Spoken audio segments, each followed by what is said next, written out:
Podcasts. Hello, everyone. This is Ainsley Earhart. Thank you for joining me for the 52-episode podcast series, The Life of Jesus. Neil McDonough portrays Jesus. Stacey Keach, Sean Astin, Michael York, and Kristen Bell provide the voices for some of Jesus' notable followers. A listening experience that will provide hope, comfort, and understanding of the greatest story ever told, The Life of Jesus. Make sure to spread the word. Listen and follow now at foxnewspodcasts.com or wherever you listen to podcasts.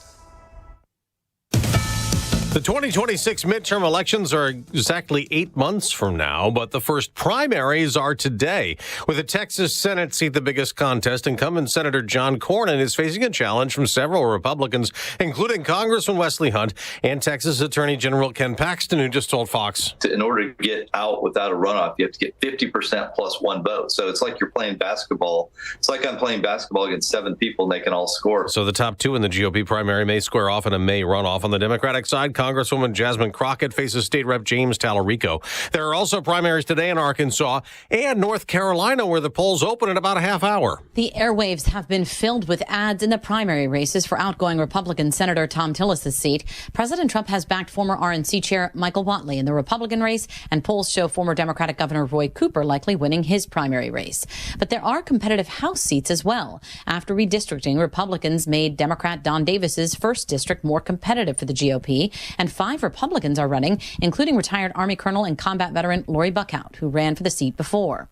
The 4th Congressional District also has a competitive primary for a Democratic-leaning seat, with millions spent as incumbent Valerie Foushee is challenged again by local County Commissioner Nida Alam.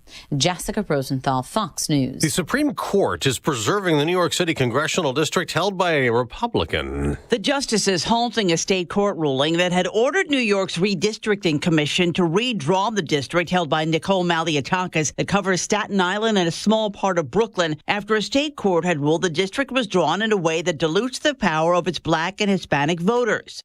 That's Fox's Lisa Lacera. Now, a federal appeals court has rejected a Trump administration attempt to delay the tariff refund process for companies that sued and wanted the Supreme Court blocking President Trump's tariffs. We mentioned that Wall Street sell-off brewing. Dow futures are down 800 points. I'm Dave Anthony. This is Fox News. If you're over 65 and struggling with knee pain, Joint Relief Institute offers a guaranteed way to treat it. It's non-surgical and often covered by Medicare and private insurance. It's JRI's Joint Arthritis Treatment, knee lubrication placement that's so accurate, it's 100% guaranteed and can relieve your knee and shoulder pain in 10 minutes or less. Book your risk-free consultation today and get back to walking, golfing, pickleball to cycling without pain or medication. Call 708-315-6800. Meet the provider, get an x-ray and joint consultation. Why wait? JRI has treated over 30,000 Chicagoans and performed over 400,000 procedures. You could be next. Over 5,000 5-star Google reviews can't be wrong. Stop living in pain. Call the Joint Relief Institute today, 708-315-6800, or visit jointreliefinstitute.com. Locations in Glenview, Oak Brook, and Orland Park. That's 708-315-6800 for the Joint Relief Institute. Medicare and most private insurance plans accepted. Ben, when you designed the Klein Sofa Sleeper, you really raised the bar. No, I didn't, Arvid. Oh, come on. You're just being modest. I mean it, Nicole. I didn't raise the bar. I removed it entirely. Removed what? The bar. Oh, you mean that awful metal bar in traditional sofa sleepers. Yeah, the one that digs into the middle of your back while you try to sleep. So annoying. Right? But the Klein Sofa Sleeper at Penny Mustard has a solid platform base with no springs or painful metal bars. And fellow tall people rejoice because the Klein features a longer, more spacious sleeping area. No more feet dangling off the bottom. I guess you could say the Klein Sofa Sleeper's design is the best. Bar none. The Klein Sofa Sleeper, American-made with a solid platform base and no painful bar in the middle of your back. Starting at $50.49 at Penny Mustard. 6 Chicagoland showrooms. PennyMustard.com. Better versions of what people want. Penny Mustard Furnishing.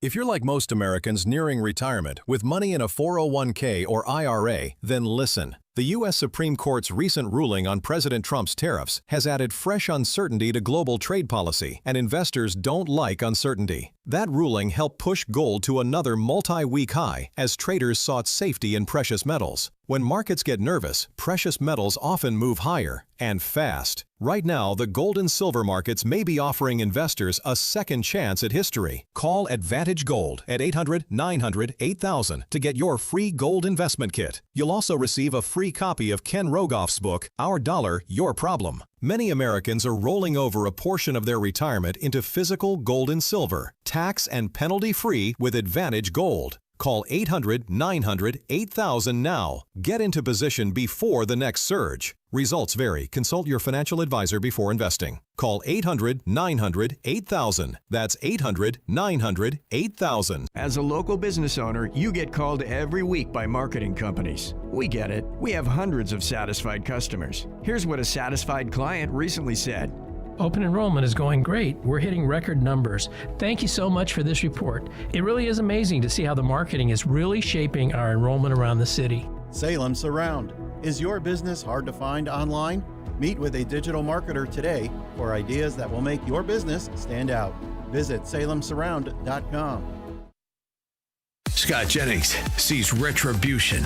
When people who have held immense power in this country start talking like this, when they sound desperate, when they sound unhinged, when they sound like they want to punish their fellow Americans, it tells you something deeper is going on out there. It's retribution for their enemies. This has become the norm for the Democratic Party. The Scott Jennings Show.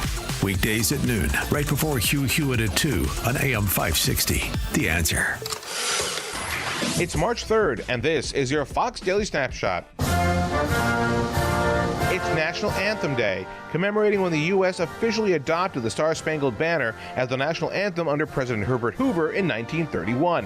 Written by Francis Scott Key in 1814, the national anthem was originally a poem titled Defense of Fort McHenry.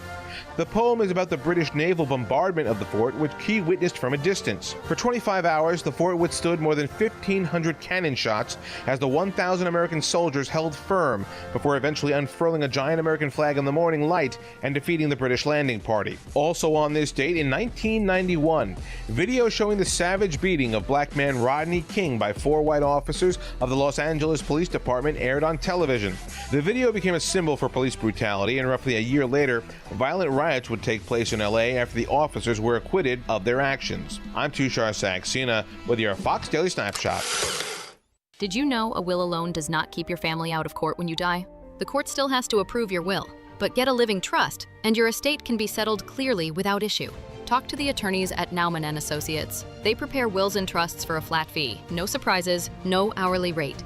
With decades of experience, they know the law and offer a free consultation. Contact Nauman & Associates in Elk Grove Village, nalawgroup.com. Call 847-593-8777. Ever wonder if what you see in nature is almost too perfect to be random? Jeff Tischler's new book, Nature's Believe It or Not, available on Etsy and as an ebook on Amazon, pulls back the curtain on some of the most stunning and obscure details hidden in the world around us. This is the sequel to his 5-star rated High Tech versus Highest Tech. And it goes even deeper. From the tiniest insect to the vast cosmos, Jeff reveals nature's secrets in a way that's beautifully illustrated, concisely written, and impossible to put down. You'll laugh out loud at Jeff's conversational style. But fair warning, by the end, you might find yourself in tears. Because this isn't just a book about nature, it's about faith. About seeing the extraordinary design and creation and asking yourself, what do I really believe? Jeff spent years in missions around the world, and every penny from this book goes right back to that work. Nature's Believe It or Not, available now on Etsy and Amazon. Whether you're 8 or 80, this book might just change how you see everything. Meet Lee Platts, a renter whose possessions fill not only her apartment, but also the darkest corners of a mini storage unit. A land of both truth and fiction. Truth, everything inside is protected by Progressive. Fiction, one day Lee will fit into her clothes from senior year of high school. Renters, discover coverage for what you love and what you can't get rid of in Progressive's Protection Zone. Get a quote at Progressive.com. Progressive Casualty Insurance Company affiliates and third-party insurers. This is Carol Platt, Liebau for Townhall.com. New York City Mayor Zohran Mamdani recently attended prayers at an Islamic center with documented ties to the Alavi Foundation, which the Justice Department has identified as an Iranian Front organization. While the mayor was there, an imam prayed for the Mahdi, a messianic figure in Islamic eschatology, to kill all infidels. The Constitution protects the free exercise of religion, but that doesn't require political leaders to legitimize rhetoric that casts fellow Americans as enemies of God who ought to be killed. At other recent events in Times Square, Islamic speakers have declared, quote, "We are a threat," unquote, referring to themselves. This isn't pluralism, it's provocation. America welcomes those who come here legally to embrace our way of life, but hostility to our faith, our freedom, and our fellow citizens can't be normalized. I'm Carol Platt-Liebau. If you owe the IRS or state $10,000 or more, the stress can feel crushing. You may even worry about getting misled by big national tax companies that care more about quotas than people. That's exactly why ClearPath Tax Strategies exists. We're local, not some 800 number 3 states away. We're an independent team of experienced CPAs and attorneys who share your conservative values and believe that every tax problem has a real solution, one that works for you.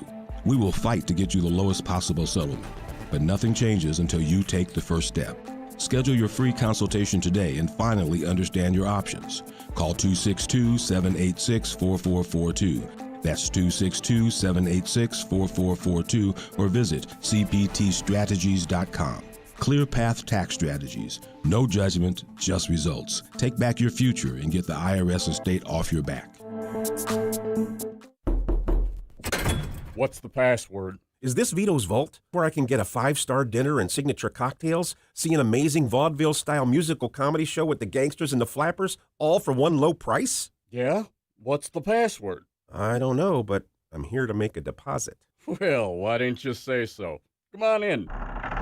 Vito's Vault, Chicago's new Roaring Twenties dinner theater speakeasy. For tickets, go to vitosvault.com. Signature Bank is Chicago's fastest growing independently owned business bank, a bank where relationships still matter. Signature Bank knows your name and your story. I'm Dan Proft, and I know this because Signature Bank is my business bank. I'm Scott Bartmus, co-founder of ESCO, a security and fire alarm services business and a customer of Signature Bank. We work hard to give our customers peace of mind, so it's nice to know that while we have our customers' backs, partners like Signature Bank have ours. When COVID hit, there was a lot of uncertainty for many businesses, particularly surrounding the PPP loan program, with parameters and deadlines changing constantly.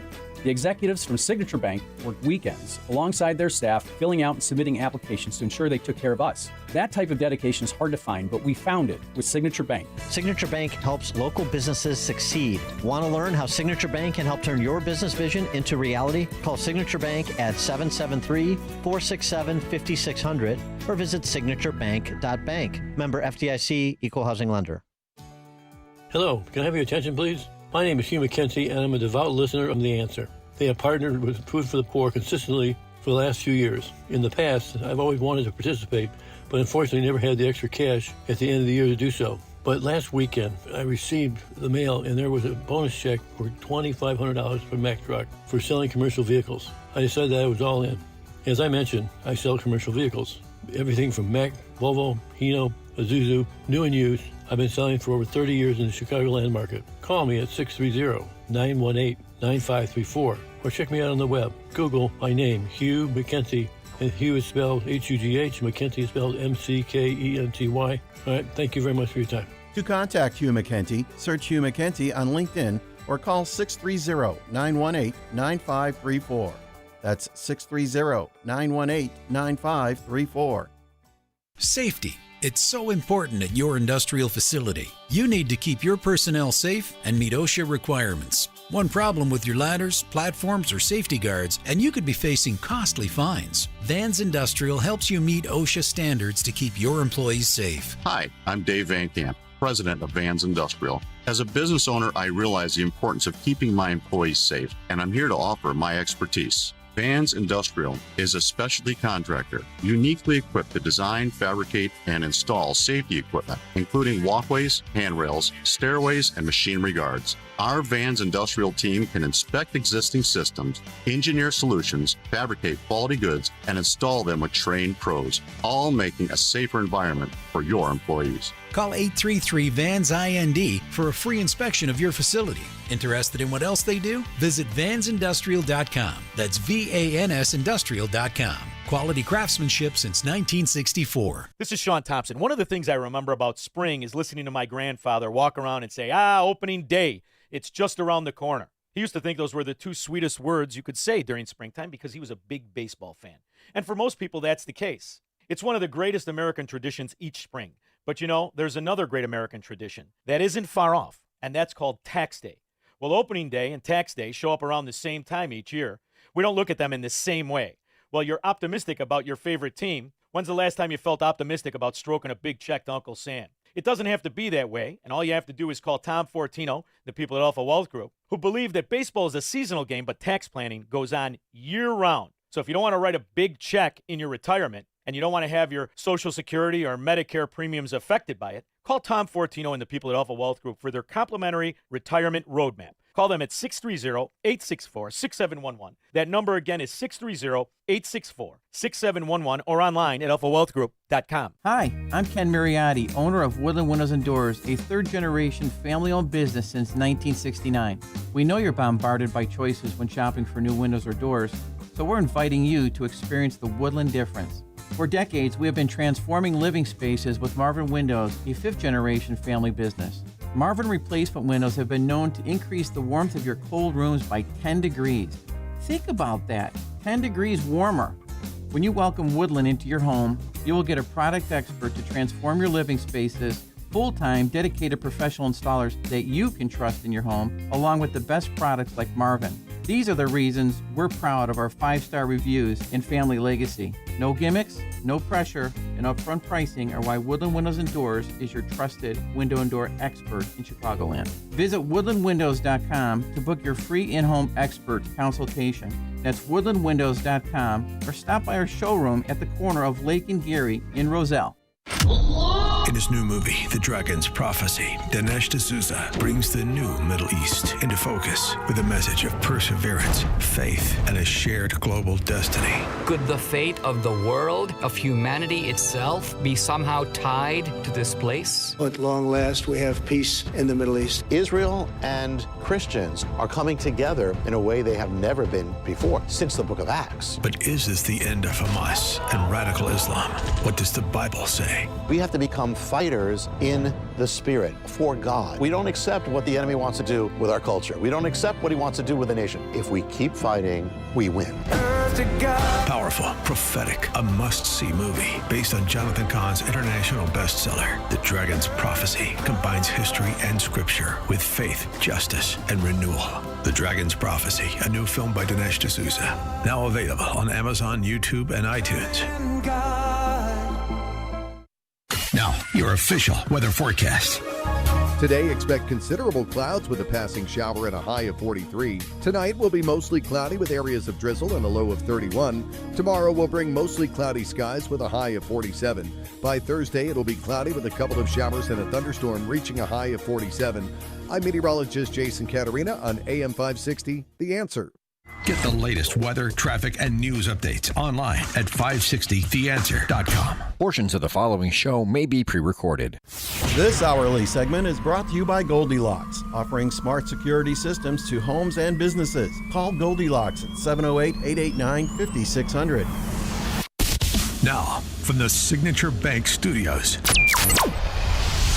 This is Chicago's Morning Answer with Dan Proft on AM 560. The Answer.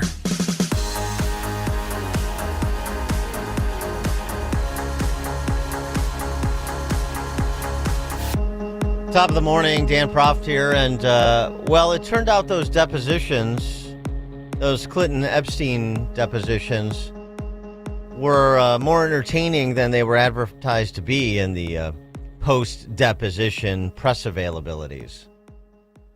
There were some fireworks, and this is why it should have been pulled off in real time, as far as I'm concerned. I actually agree with Hillary Clinton on that. That's uncomfortable, but. There were some rather testy exchanges, particularly between Nancy Mace and Hillary Clinton. Nancy Mace is, a bit of a live wire, but she does have her, utility, and it was on display to a certain extent in the back and forth, both with Hill Dog and Bill Dog. I mean, it started rather humorously. I mean, this is these are Yale-educated lawyers, right? We're supposed to be very impressed.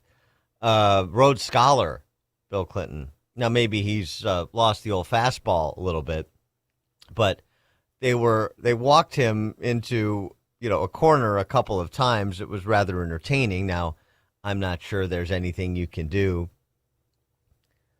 to spin your way out of what's transpired. It's on the record. So this was fun, just sort of laying a foundation with Hillbilly. First question I have for you, Mr. President. Have you ever lied in a deposition? No. Have you ever lied while under oath? No. Well, I mean, there's a whole host of members of the House of Representatives who would disagree with that, and a lot of members of the Senate, even though he's acquitted, because, of course, he was impeached in part for lying under oath. And Nancy Mace, who you heard there, setting Bill Clinton up, walked through that with Hillary as well, much to her discomfort. And part of seeing the video that was entertaining is just knowing how volcanic the inside of Hillary Clinton must have been during exchanges like this, even as she is trying to present a placid demeanor. President Clinton was impeached on charges of perjury and obstruction of justice, which directly related to his extramarital affair with Monica Lewinsky. Is that correct? Yes. And your husband was impeached for perjury related to Ouch. Sexual behavior, correct? I didn't understand what you said. Your husband was impeached for perjury related to sexual behavior, his sexual behavior. He was impeached for several reasons, and then was acquitted in the Senate. And your husband flew on Jeffrey Epstein's plane 17 to 26 times, correct? He made several trips with different legs on the trip, as I recall. But he flew on Jeffrey Epstein's plane Yes, he 17 to did. 26 times? Mm-hmm. Were you aware that Secret Service was dropped on some of those flights? That is not my understanding. Where they were not on some of those flights? That is not my So understanding. your understanding is that Secret Service was on all of the flights that President Clinton was on? That is with my Epstein? understanding. By this standard of behavior, multiple credible accusers, including Juanita Broderick, who alleged rape against your husband was disbarred in Arkansas, lost his law license before the Supreme Court, flew on Epstein's plane dozens of times, visited Epstein's island. That is not true. That is absolutely untrue. Well, there's documentation in the DOJ files. I'm not sure you're aware, your attorneys have told you, but Jeffrey Epstein told one of the victims to lie to investigators, to lie that Bill Clinton was ever on Epstein Island. I can provide that document to you. We would like that document, please. Okay, Yeah, counsel, I can because do that. actually the files say just the opposite. Epstein himself denied he was. These are FBI notes from an interview with a victim, and I can get you the victim number and the case number and the files. These are notes from a 302 interview. If you'd like those, are you going to provide those now? I don't. That's not my line of questioning. She brought it up, but I have a I'm document. sorry, I can get you're to. making a representation Yeah. as to the fact. I didn't enter anything as an exhibit. But it's factually inaccurate. No, I can give it to you later. I can go find the document, make copies of it, and give it to you this afternoon. Thank you so much. Okay. By your standard of pattern of behavior, according to documents released by the Department of Justice, your husband appears in photos in swimming pools, hot tubs, aboard Jeffrey Epstein's private plane with unidentified young women. We came here today and told this committee that a pattern of behavior demands accountability, correct? I said that I believe the committee should call anyone who had a substantial pattern and practice of contact with Jeffrey Epstein and his crimes before they came to light. Does that include your husband? And after they came to light. You're going to have a chance to question him tomorrow. So I'll ask you again, by the standard you just set, in your own words just now, does this standard apply equally to your husband or only President Trump? I have said that my husband has been subpoenaed. He will appear. He will answer your questions to the best of his ability. But there is no evidence whatsoever of any connection with Jeffrey Epstein's crimes. And I think that will be obviously apparent in the questioning. Yeah, never convicted. Never convicted. 312-642-5600 to give us a call or a text. Chicago's Morning Answer. You know, one of the things that Mace just referenced there in her back and forth with Hillary Clinton, That is one of the many things that is puzzling about all of this Epstein business. The Secret Service, right? So the Secret Service is accompanying the president, and there's a dispute, the former president, where he goes. You have a Secret Service detail. Not as big, obviously, as when you're president, but a Secret Service detail nonetheless. So why is there still a dispute about this? How is it, and this is on, all of the administrations going back to W at least, but including the current one, including members of Congress on committees like House Oversight, including the Department of Justice. What is so difficult to corroborate or to corroborate one version of this issue or another? Either he was always accompanied by Secret Service agents, or there were times when he wasn't. You should have records about which agents were assigned to Bill Clinton every day of the year, and they should be subpoenaed to testify as to what they saw and see if it matches up with what the president saw. Now, I think there's some concerns about Secret Service agents being compelled to offer testimony about someone they're protecting, particularly a former president. But by the same token, no one is above the law. I keep hearing this. And if you witness criminal conduct, even if you have this awesome responsibility of protecting the head of state, then you're not immune from testifying to what you saw. So if he's got this detail, then why don't we know from the Secret Service agents what did or didn't happen on flights, on stops, starting with their presence at all times or not all times? Because, of course, going back to his days in Arkansas, the stories are legion about state troopers, state trooper detail that a governor has, and they would either turn a blind eye or they would be dismissed for when there were opportunities for Bill to have an extracurricular activity. It's just like something as simple as that should be that should be resolved one way or the other in terms of what the evidence suggests, and yet we're still in the back and forth between a principal, Hillary, and a member of Congress. It's frustrating, isn't it?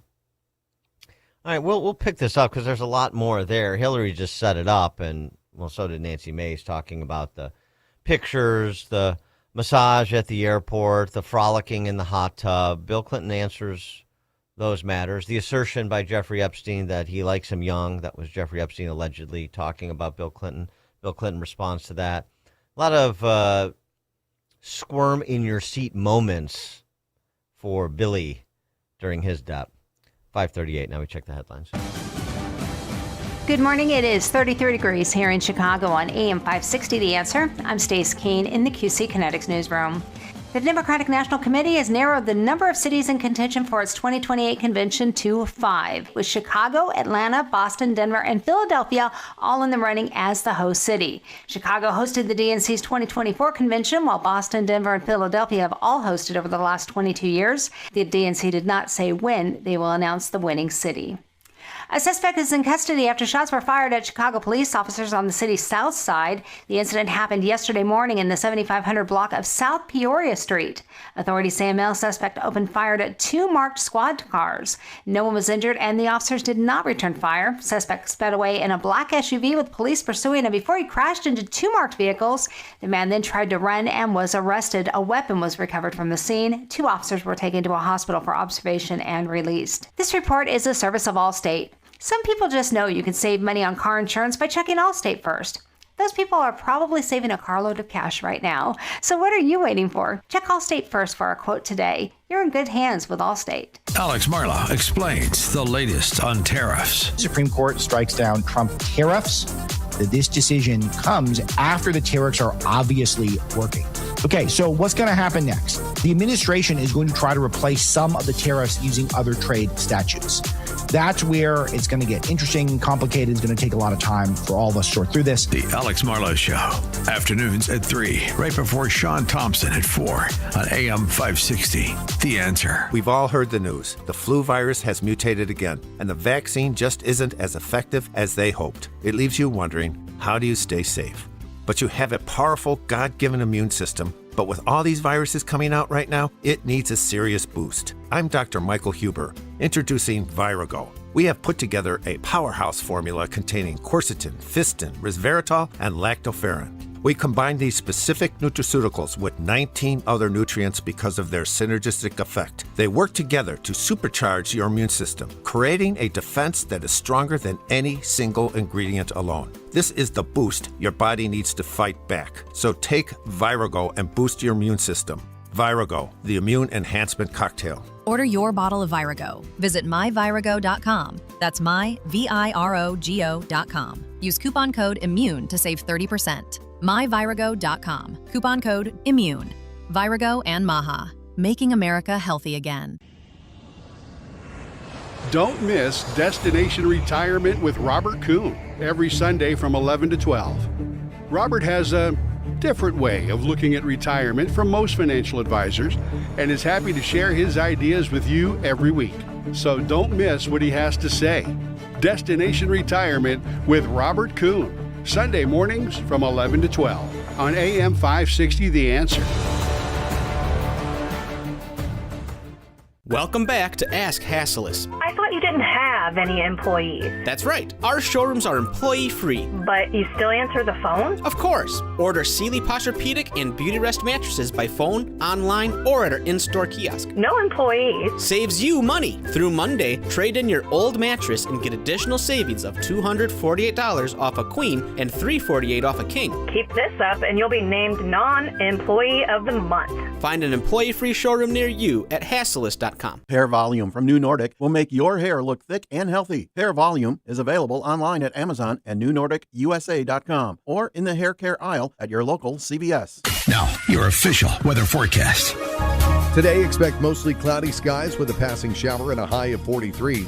Tonight will be mostly cloudy with areas of drizzle and a low of 31. Tomorrow will bring mostly cloudy conditions with a high of 47. By Thursday, it will be cloudy with a couple of showers and a thunderstorm reaching a high of 47. I'm meteorologist Jason Caterina on AM 560, The Answer. Get the latest weather, traffic, and news updates online at 560theanswer.com. This hourly segment is brought to you by Wealth Health Radio with Joe Murphy, Sundays, noon to 1. Learn more online at mwmfinancial.tax. Now, from the Signature Bank Studios. If you're looking for the latest news, insight into what it means, and the sharpest opinion, there's only one station in Chicago where you can turn, and it's this one. We're AM 560, The Answer.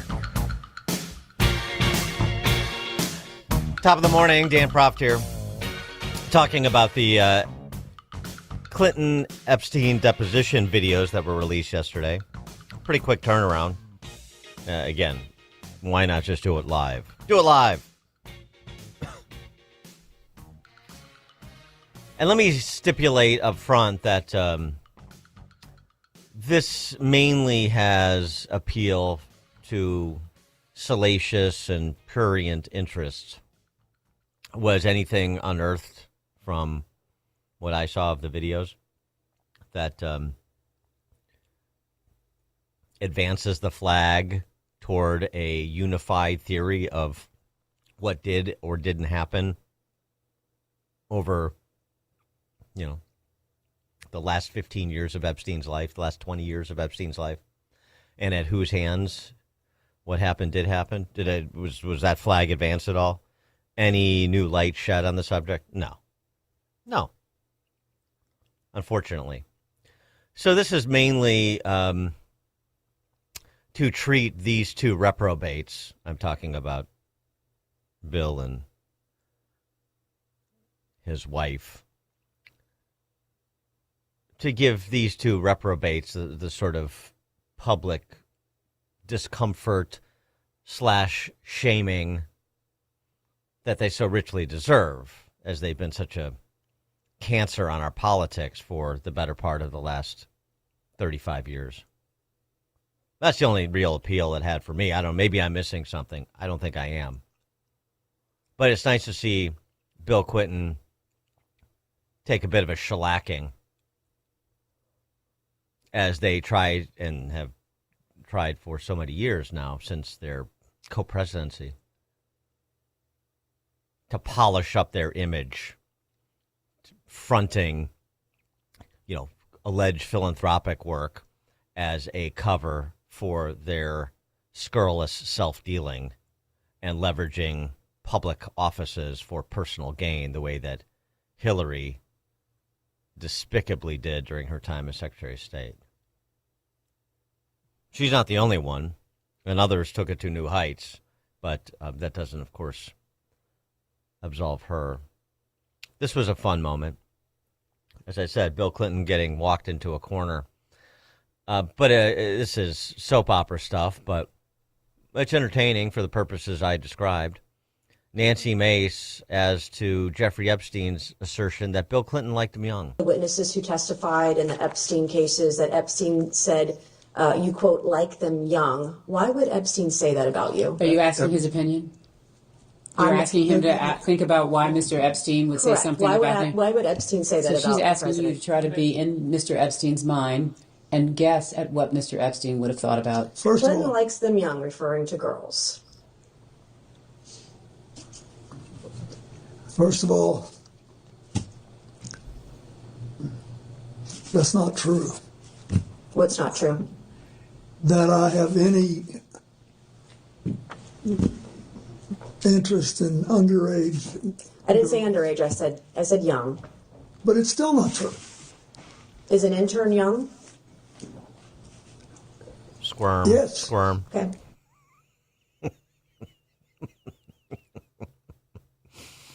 Okay, come on, a couple more. The infamous pictures, which, by the way, they presented Bill Clinton for refreshing of his recollection. And he's paging through the pictures of his time in the company of Jeffrey Epstein and Jeffrey Epstein's friends. And he's got this big, goofy smile on his face, like he was recalling happier times. Oh, the fun we had. It was bizarre. And then his attorney, because he spent a little too much time obsessing about these pictures that, of course, he's seen before, but he was really enjoying. And then his attorney rips the paper, the papers with the copies of the pictures away from him. Like, would you stop that? Control yourself. All right, on the two pictures of, particular import that represent incidents that suggest that maybe Bill Clinton crossed a line. The massage at an airport. He was asked about that. That picture, he's sitting down and a young woman is giving him a massage. Neck spasms. Dr. Bledsoe described at least one of the girls serving as a masseuse. At any point, did you or other male passengers receive a massage from this young woman or any other young women who are described as a masseuse? Well, I've seen one picture that shows that in a airport waiting area, one of the women was massaging my neck. That's all I've seen. Have you received more than one massage from these trips with Mr. Epstein and the young girls that were present? I don't recall them, but the problem I remember from that trip was that my neck had spasmed and I was in, and so they offered to help and I let them help. One left. She asked whether or not you recalled any other massage. No, I do not. Thank you. I mean, it's perfectly innocent.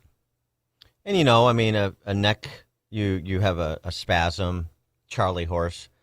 You normally would ask a flight attendant, or a flight attendant, even on a private plane, would volunteer to work that out for you. Very friendly. I want to talk about the friendly skies, Epstein Air, huh? And Anna Paulina Luna followed up from a massage issue and brought in claims by Virginia Giuffre that despite what he said, Bill Clinton was actually on the island, something, again, we don't really have the definitive word on, which is unnerving. Have you ever had contact with an individual by the name of Shantae Davies? I believe Shantae that's a distinctive name, and so I think that was the name of one of his flight attendants. Okay. She's been described on being on a 2002 Africa trip and providing massages. Was she or any other young female on that trip underage at that time? Not that I'm aware of. Okay. Did you ever receive a massage or have physical contact from her or anyone else on that trip? You've seen the pictures. There was one time when I was sitting up and I got a back rub, a neck rub. Okay. And I think Shantae did it, but I'm not sure. Okay. Did you ever visit Epstein's Little St. James Island? No. We have Virginia Giuffre, who has testified seeing you on the island with 2 young girls. Did this occur at all? Okay. Why do you think she would have made that claim? Objection, speculation. He can't possibly. Have you ever met her or any other Epstein associated underage girl? Not to my knowledge. Okay. So there you go. There's the massage incident. Jeff, Northwest Side, you're on Chicago's Morning Answer. Good morning. So yeah, Bill, he can't control himself. So it's there for all on display for all to see. And if I could recommend some good reading, it's a biography by Barbara Olson about Hillary Clinton on Hell to Pay, and that it outlines many times where Hillary would intimidate and threaten anyone who would challenge their power structure. So Bill was Hillary's wheels ticket, to power. So, and she guarded that really, really close. Thanks for the call, Jeff. Thanks, Jeff. Text from 773, move on. No, I'm having too much fun. I'm not moving on. I'll move on at my pace. Thank you, though. The hot tub. Got a little bit more color on the hot tub. You've seen the picture. Now hear the story. It was a mission to see the Sultan of Brunei for the purposes of, raising money to battle AIDS, because their instincts are always noble. Their missions always righteous. And what we're trying to get at is some context for the public on whether you remember this photo and any details you may be able to provide us about it. So do you recall the details of this photo, or recall the photo being taken? No, I don't think I ever knew the photo was taken. Okay, and for those who can't see it, it's a photo of you in a hot tub. There's a person next to you here. Do you remember where it was taken? You bet there is. Where was it taken? I'm almost sure that this taken, I think there's an adjacent photograph, which you probably have, that if people saw it, they would feel that someone was trying to con them showing this picture. But anyway, this picture was taken in Brunei. And we flew one night on a trip to Asia, the last very long leg. You said we.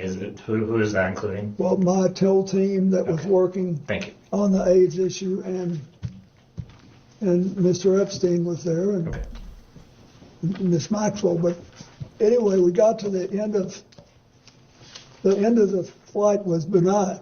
It's a tiny place, but a very wealthy one, and the Sultan of Brunei was a man that I had gotten to know well in my 8 years as president.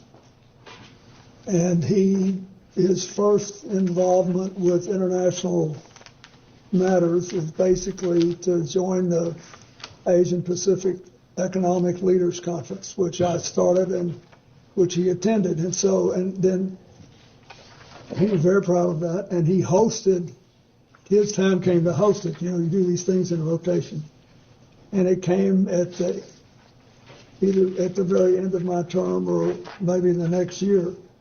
Anyway, he wanted, when he knew I was coming, and he said he wanted to help me with my AIDS initiative, and he's invited me to stay there. Uh-huh. And he said, I want you to stay at this hotel, and I hope you'll use the pool. So I did. And then I got out and went to bed, exhausted. But there's the matter. The Sultan of Brunei wasn't in the hot tub with you, and that's what's interesting to us. So what about the woman, the other person in the hot tub? Sultan of Brunei just wanted me to come visit. Make sure you use the pool, he said. Uh-huh. Okay, so you don't know? No, and then there were other people in the pool. Okay, so do you remember, were they under 18? Would you know? No. Were they part of your traveling party, he's asking you? Yes, they were, I think. I think everybody there was part of our party. It was late at night or late-ish. Mm-hmm. I also believe that there was a Secret Service agent there at the other end of the pool. Okay, and was this in public? No, it was a hotel room, and the Sultan wanted us to stay there, and the water, this big pool, was on the same floor that there were several suites, so we went out, I swam around, I sat in the hot tub for 5 minutes, or whatever it was, and I got up and went to bed. And then I have to ask this, did you engage in any sexual activity with this person? Okay, thank you. Okay. And that ends this round, and we can go off the record. Yeah. Well, hold on. So there are other people in the pool. Yeah, but this is your private suite. The pool and the hot tub are attached to your private suite. Okay. So this is not a public. Right. It's like, oh, there's people around. Not exactly. And the girl in the hot tub with you, you don't know who she is, except you said everybody in the pool was with your party. So how do you not know someone who is in your private suite that's part of your contingent that at this hotel the Sultan of Brunei insisted you stay at? I mean, square that circle for me. I mean, again, this is not asserting any criminal wrongdoing because you don't know. But it is asserting that that story doesn't really hold up under scrutiny. And unfortunately, it didn't seem to me, and I haven't watched all, whatever, 8 or 9 hours between the two of them. But I don't, that was about, wait, you can't have it. That doesn't make sense. Hill Dog was asked about that in the hot tub photo. This was fun. Again, these are Yale-educated attorneys. Aren't you impressed? When you saw photos of your husband in a hot tub laying on a beach and getting massaged by other women, and you knew that Jeffrey Epstein was involved in some of these trips and these things, did it concern you at all? I'm here not to offer my opinions. I'm here to answer specific questions to the best of my ability. When you saw your husband in these photos with young women being massaged, what went through your mind? I am not going to speculate. What? You're not going to speculate? You didn't have any feelings about young women massaging your husband? I am not going to offer opinions or speculation about anything that I have no context for and was not there. No, and I'm completely uncurious about it all, too. Bill and I never spoke about it. I never allowed my opinion or understanding of what was going on to be informed. I was dutifully, willfully blind. Is that what you're saying? By the way, with all due respect, counselor, when I ask you how you felt, what was going through your mind, that is not asking you to speculate. Only you would know that. So you know what went through your mind. You know if you felt concerned. That's not asking for speculation. 312-642-5600. George in Naperville. What we have here is an all-American bad boy. Okay, George. Suzanne in Wilmette. You should be playing Barry White music in the background when he gives his testimony. Thanks for the call, Suzanne. There was another question asked that brought in a name surprising in this context. The line of questioning was about his, trying to develop an understanding of his friendship with Epstein. Being on more than 24 flights with him. Was he always on those flights? Who were you on those flights with? When you took these flights, you're saying a lot of them were on behalf of your foundation or your charitable work, correct? Yes. Who did you normally bring on these flights? I assume, employees of the foundation, whatever. I brought people who work with me, especially people who would have to follow up on the fundraising or people who were involved in my AIDS work. I bought... Spreading it or trying to cure it? People who... Just like I never go anywhere alone. You never went anywhere alone, right? What? No. We always have an And I had the Secret Service with me. And then on occasion, I had people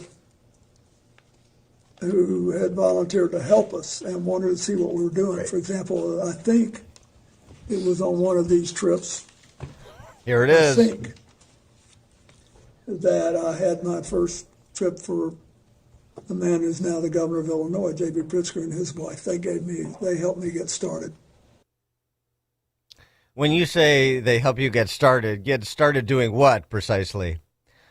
312-642-5600, but you weren't expecting J.B. Pritzker's name. Did you have J.B. Pritzker on your Epstein Files bingo card? Text from 312, too bad Phil Hartman isn't alive to recreate these scenes.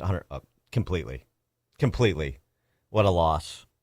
And if Saturday Night Live wouldn't platform them, Phil Hartman could do it on, social media, and that would be good enough, and it would be outstanding. JB and the wife, because they're big philanthropists as well. I mean, all these people were getting together to do great things for the world. That's it. I don't know, why there's such a kerfuffle, although they say that on the one hand, and then on the other hand, they talk about the victims, and this is so terrible. Of course, they're just separating themselves from, they're trying to get outside the blast radius. So these very casually dressed flight attendants that offer massages when people have neck spasms and frolic in hot tubs with former presidents in a role as part of the team. We don't know. Nobody knows who they are. Nothing untoward was happening. And, of course, I never saw anything improper. I was never clued in that anything improper might be going on. No, because, as he testified to in his deposition, there weren't that many girls around, said Bill Clinton. But now that's probably according to Bill Clinton's standard of having a lot of girls around. But no, it's just a few girls around. I'll tell you what, you're with Jeffrey Epstein over 26 trips, and every time you're with him or in his orbit, there's a handful of young girls around.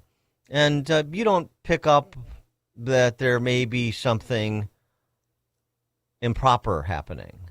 Nothing about this is curious to you at all. It doesn't generate any questions about your good buddy Jeffrey Epstein. And all these years later, he's basically testifying as one of the memes going around, like he did 3 decades ago. I did not have sex with that woman. I did not have sex with my best friend Jeffrey Epstein's underage sex slaves. Very persuasive, Mr. President. Greg in Jefferson Park. Hey, good morning, Dan. Hey, first off, you know what? Is this guy like 96 years old? I mean, he sure as hell sounds like it, but 79, and he's really shaking a lot. Yeah, he's not in great shape, but he never really was. It's that's true. 79 years old. Yeah. But one of my questions is, he's got Secret Service the whole time he's on these flights on the island or outside the guy's house in New York, wherever. These guys knew what the hell was going on don't they have a duty to the Constitution and the people of the United States to not allow underage women being trafficked, raped, tortured, whatever? You know, what the hell? Where's the accountability with those guys? I think they need to line up the 50 different guys who were watching this crap happen over the years and start questioning them too. Have a good one, man. Thanks for the call, Greg. Constitutional duty. How about just duty as a decent human being?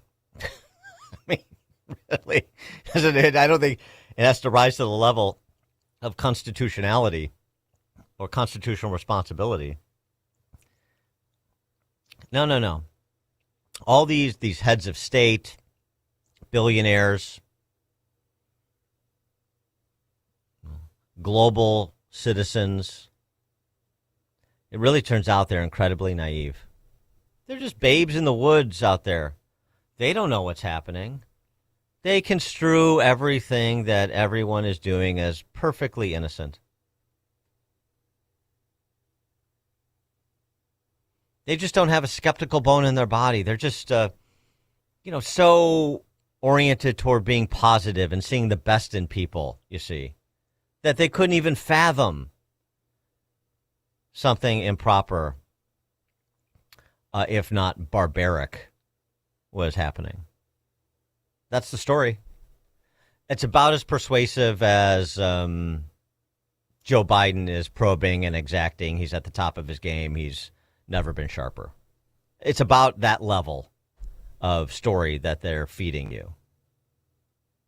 Something else Bill Clinton did say, though, that will certainly rankle the leftists who think that the Epstein files is some way to finally take down Trump.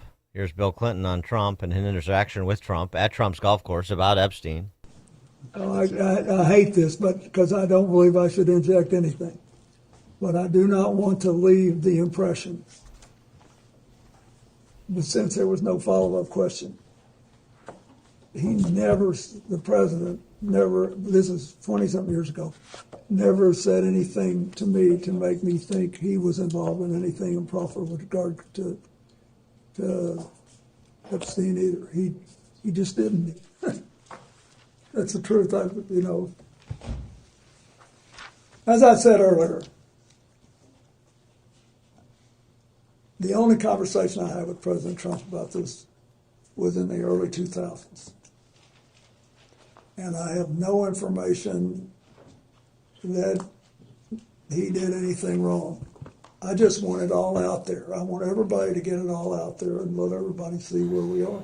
Well, that's part of the problem, Bill. You always just want it all out there. Speaking of J.B. Pritzker, just a point of order, he does have an airtight alibi in terms of any accusations of sexual misconduct, and that's his physical appearance. Sometimes there's not enough money in the world. It's now 6 o'clock on AM 560 WING. Get out. I'm Dave Anthony, Fox News. That's what the U.S. government is telling a lot of Americans in the Middle East as war rages with Iran a fourth day. Iran hit the U.S. Embassy in Saudi Arabia with drones doing damage, but nobody was hurt. The State Department has ordered the evacuation of non-emergency personnel and family in Kuwait, as well as Bahrain, Iraq, Qatar and Jordan as a precaution. It's also called on all Americans to immediately leave more than a dozen countries because of the threat of Iranian missiles and drones. That's Fox's Jonathan Savage. Leaving isn't easy. Air travel is limited in that region by the conflict. More than 1,000 flights canceled again today. And as the U.S. and Israel keep attacking Iran, including taking out missile launch sites. A senior Israeli official telling Fox News that more than 1,000 enemy combatants have been killed in Iran since the operation began. And 6 American troops have been killed as well, 18 wounded. Fox's Trey Yingst also reports from Tel Aviv, Israel. Overnight, the Israelis sent forces into southern Lebanon to take what Israeli officials are calling a defensive posture against the Iran-backed terror group Hezbollah. More rockets were fired into northern Israel from Lebanon, and the Israelis striking back. Iran is blocking the Strait of Hormuz, where about a fifth of the world's oil is shipped through. Oil prices up another 7%. The price at the gas pump surged up 11 cents this morning. AAA's national average for regular over $3 for the first time since December, $3.10 per gallon. 8 months before the midterm elections, with the control of Congress on the line, the first polls are open in the first primaries in North Carolina. There are also contests today in Arkansas and Texas, with this race the most closely watched. Incumbent Senator John Cornyn, a Republican, is seeking a fifth term, trying to fend off 7 challengers in what has been Congressman a contentious race.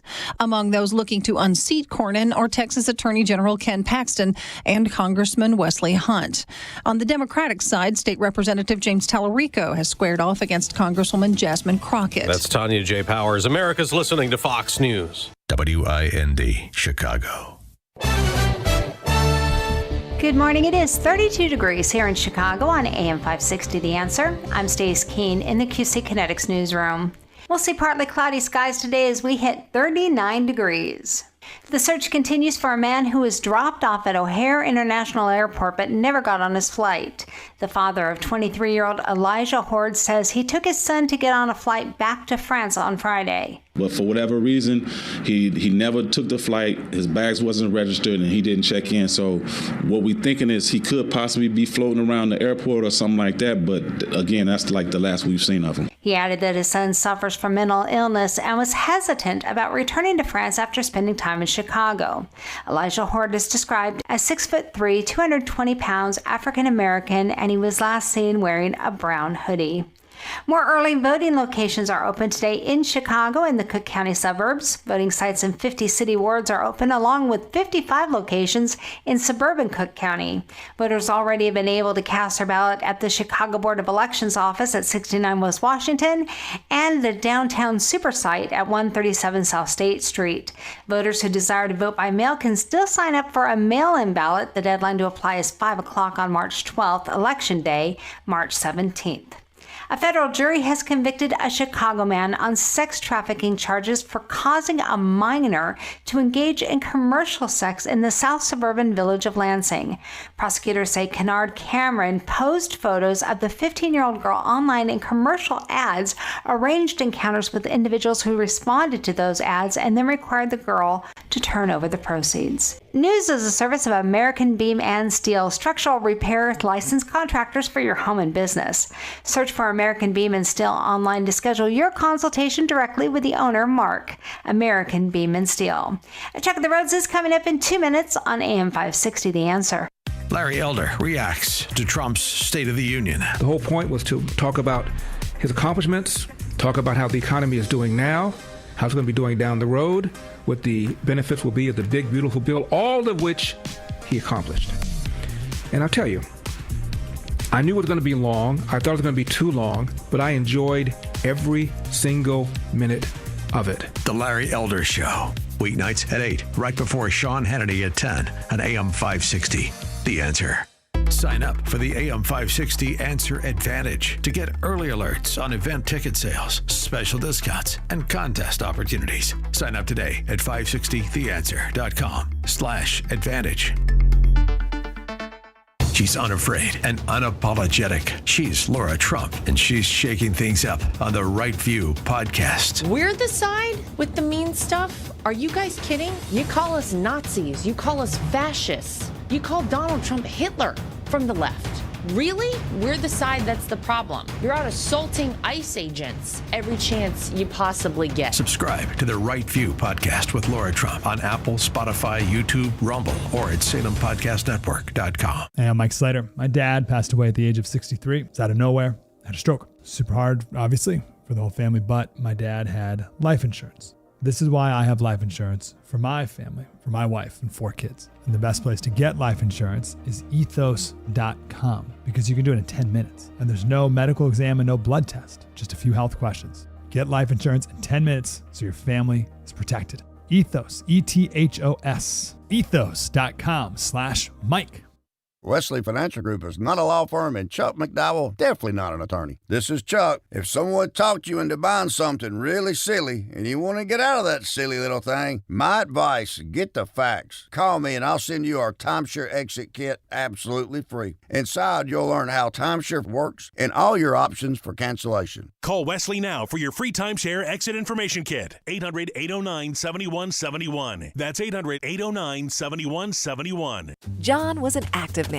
He'd go for runs, walk the golf course, and always take the stairs instead of the elevator.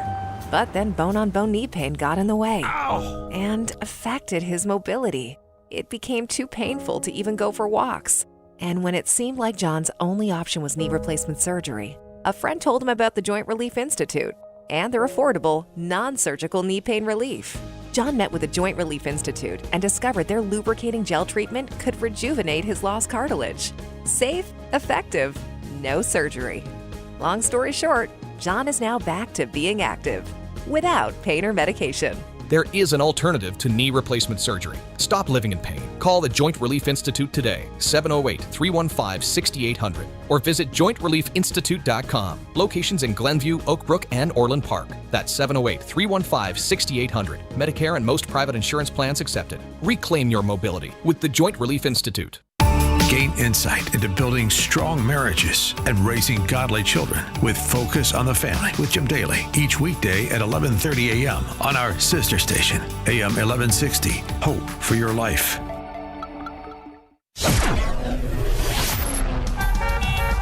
Taking a look at the roads from the Team Hochberg Traffic Center, I'm Jane Klaus. So far, all your expressways are looking good.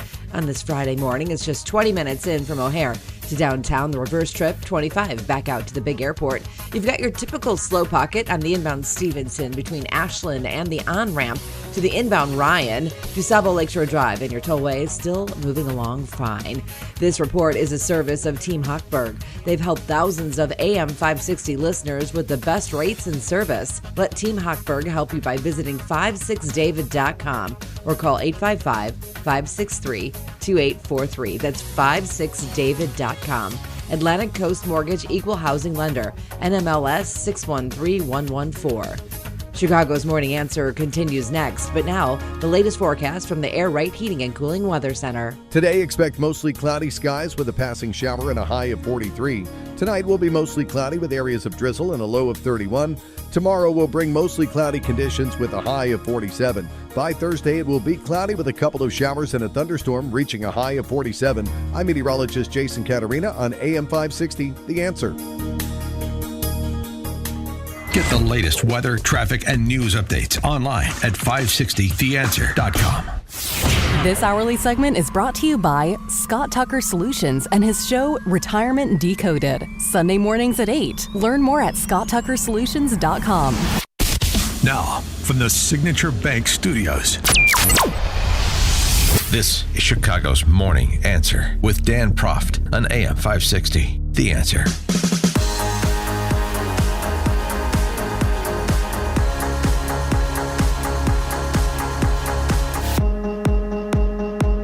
Top of the morning, Dan Proft. So the president and his senior leadership team were out in full force yesterday to address the state of the strikes against Iran, restate the objective here, what it is we are trying to do, and also what we're not trying to do,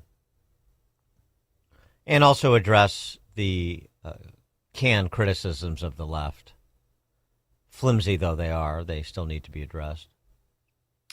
Pete Hegseth wanted to make a distinction between the objective here, preventing Iran from nuclear weaponization, taking out their ballistic missiles program, and even though we're talking about what comes next in terms of regime, this is not a regime change war. Turns out the regime who chanted death to America and death to Israel was gifted death from America and death from Israel. This is not a so-called regime change war, but the regime sure did change, and the world is better off for it. I see what you did there, nice parallel structure. That is an important distinction. The regime change will occur organically if what the president has called for, what the president does on his end, and what the president has called for on the end of the Iranian people comes to pass. But that's an open question. We've got this specific objective, and it provides an opportunity for Iran to elevate leadership that would allow them perhaps to rejoin the community of nations, as they say. More importantly, to throw off the shackles of Islamist theocratic totalitarianism and repudiate Chinese communist totalitarianism and align more closely with the West, both our European allies as well as America, of course.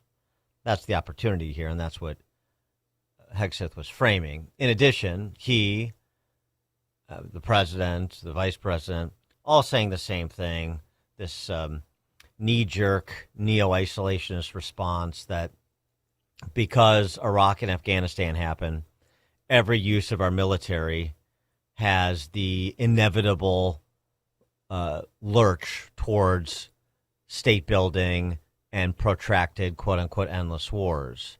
And that doesn't have to be the case. To the media outlets and political left screaming endless wars, stop.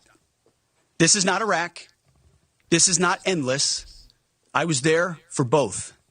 Our generation knows better, and so does this president. He called the last 20 years of nation-building wars dumb, and he's right. This is the opposite. This operation is a clear, devastating, decisive mission. Destroy the missile threat, destroy the Navy, no nukes. Israel has clear missions as well, for which we are grateful.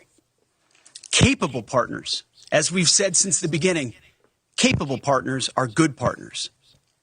Unlike so many of our traditional allies who wring their hands and clutch their pearls, hemming and hawing about the use of force. The Gulf states being pulled closer to the United States. That's the good news.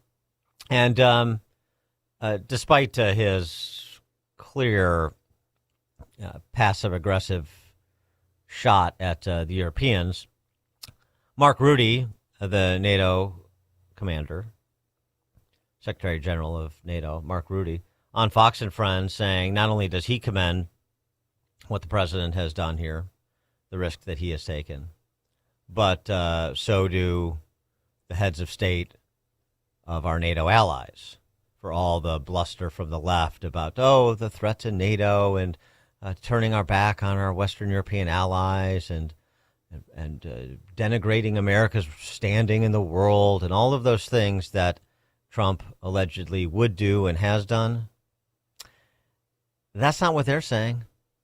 And more importantly, particularly with those Abraham Accord states, that's not what they're doing.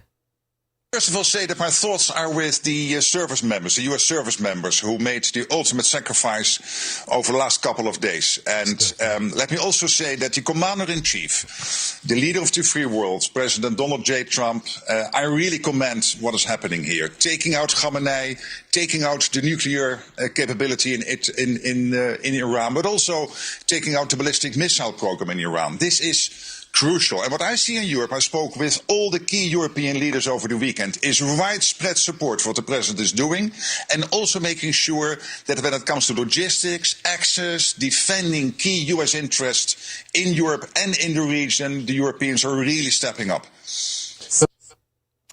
Now, I know there's some in the MAGA verse that don't support this or are highly skeptical of it. They may not put it in these terms, but essentially believe in Fortress America. We should have no activity anywhere. We should be completely inward looking,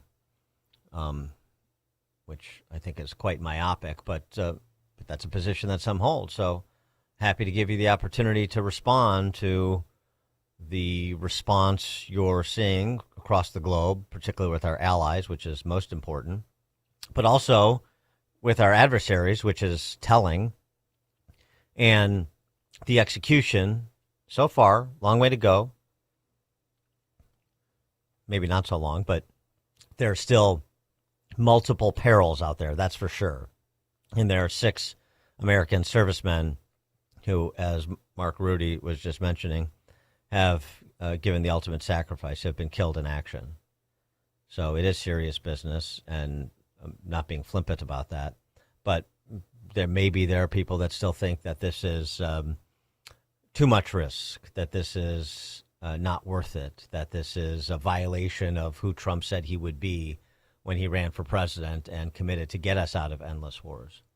It is worth noting, as Hegseth said, that the lessons from Iraq and Afghanistan hardly lost on President Trump, considering he opposed the authorization of use of force and the invasion of Iraq at the outset when 80% of the two parties did not.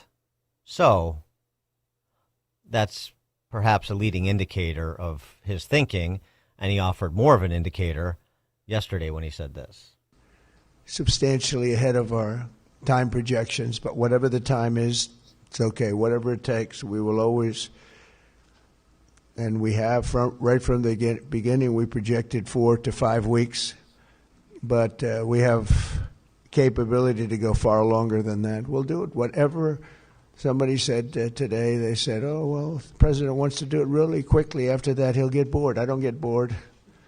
There's nothing boring about this. Do you agree with that, Pete? I don't think there's anything, Mr. General. I think there's nothing boring about it. Somebody actually said from the media, I think he'll get bored after about a week or two. No, we don't get bored. I never get bored. If I got bored, I wouldn't be standing here right now. I guarantee you that. 312-642-5600. One other argument, and Tim Kaine, the suburban dad on the down low, who is a senator from Virginia, he was Hill Dog's partner in crime. Remember, that was the ticket in 2016. Don't forget about old Tim Kaine. He wrote an op-ed in the Wall Street Journal calling the strikes in Iran unconstitutional. They just clearly are not, as Rubio explained in no uncertain terms to the assembled D.C. press corps yesterday. Not notified Congress ahead of this, and does Congress? Well, we did. We notified Congress. I mean, we notified the Gang of Eight. We notified congressional leadership. There's no law that requires us to do that. The law says we have to notify them 48 hours after beginning hostilities. We've done that. I think the notification went today. But we did notify members of Congress in advance. But we can't notify 535 members of Congress. Well, the Congress can vote on whatever they want, but there's no law that requires us to do that. And I want to say something, because I see people on TV. Look, that's fine. If they want to take a war powers vote, they can do that. They've done that. They've done that a bunch of times. But people keep saying that there's no law that requires the president to have done anything with regards to this. To begin with, no presidential administration has ever accepted the War Powers Act as constitutional. Not Republican presidents, not Democratic presidents. That said, we have followed the notification at 48 hours, and we're here today. I've done more Gang of Eight briefings than I got in the 4 years that Biden was president and I was a member of the Gang of Eight. All of that said, we've complied with the law 100%, and we're going to continue to comply with it. Mm-hmm. And, just in case you don't want to accept that and you want to say, well, what are the precedents? Oh, I'm so glad you asked. Here's Nancy Pelosi being asked the same question about the strikes Obama authorized in Libya. So, Madam Speaker, Madam Leader, you're saying that the president did not need authorization initially and still does not need any authorization from Congress on Libya? Yes. Thank you both. Thank you. Okay, all right. Much. Well, that's a wrap. Thank you very much. No, thank you. Thank you. Ray Barrington. Yeah, for the people wringing their hands over none of this can ever work, foreign intervention and all that, whatever. I forget her name, but the Venezuelan lady that won the election down there, won the Nobel Peace Prize. Maria Corina Machado. Venezuela. Yeah, she's going back next week, and that's going to lead to nothing but good. Thanks for the call, Ray. Yeah, I saw that Machado is going. I think I saw in coming weeks, but maybe it's as soon as next week. But no, that is good news. I mean, the whole point here is Delcy Rodriguez, the holdover from the Maduro regime, is a transition figure. And it's just a matter of getting to a point of some stability. That won't be completely dictated by America, to be certain, but getting to some place of stability where you have Venezuelan expats return, you've got the full complement of political prisoners released, and there is the stability to hold free and fair elections, at which point one would hope that Machado or one of her allies is elevated and we can end the Chavez-Maduro period in Venezuela once and for all. Speaking of this, interesting parallel. So, Hugo Chavez was tight with the Iranians too, just as Maduro was. Maduro with the Ayatollah. And Chavez back in the day with Ahmadinejad. Remember Ahmadinejad? Remember that lunatic? Who didn't believe in the Holocaust and, all the usual craziness you get from this, radical, tyrannical, theocratic regime in Tehran since, 1979. He got taken out. He gone. So that's the other thing about this, too. And by the way, he was under house arrest. The cannibalization that goes on in the struggle for power among despots. But he got taken out as part of the strikes as well. So that's worth noting. Mark Rubio also had something else that's important to say about this, too, on the timing of it, since the timing has been criticized. I don't think very convincingly. I mean, I played this yesterday. Virginia Senator Mark Warner, Tim Kaine, suburban dad on the down low seatmate there, basically said he should have done it in January when there were millions in the streets. No, he should have waited a few more weeks to see if talks would produce any results. But I'm glad he did it because the outcome is good. That's it's hard to try to divine the criticism there. But in terms of moving back to the adult world, not the knee-jerk anti-Trump world where you have to come up with some convoluted rationale to oppose him, no matter how much popular support enjoys and how righteous it is on its own merits. There's something else about this, too, is what we knew about what was about to come down and thus what we needed to do to minimize casualties. Marco Rubio explained. Assessment that was made that if we stood and waited for that attack to come first before we hit them, we would suffer much higher casualties. And so the president made the very wise decision. We knew that there was going to be an Israeli action. We knew that that would precipitate an attack against American forces. And we knew that if we didn't preemptively go after them before they launched those attacks, we would suffer higher casualties and perhaps even higher those killed. And then we would all be here answering questions about why we knew that and didn't act. Going back to the purpose. Yeah, the purpose of this is to destroy that missile capability. Why does Iran want that ballistic missile capability? What they are trying to do and have been trying to do for a very long time is build a conventional weapons capability as a shield where they can hide behind. And just one more moment from yesterday's statements from the senior leadership. I thought Pete Hegseth going full Liam Neeson was fun. He reminded the world, as he has time and time again, being an American means something unbreakable. If you kill Americans, if you threaten Americans anywhere on earth, we will hunt you down without apology and without hesitation, and we will kill you. I will look for you. I will find you. And I will kill you. You needed the sotto voce at the end. Hegseth, should study that a little bit more. The sotto voce at the end, that ominous bed of music would have helped as well. Dan Proft, Chicago's Morning Answer.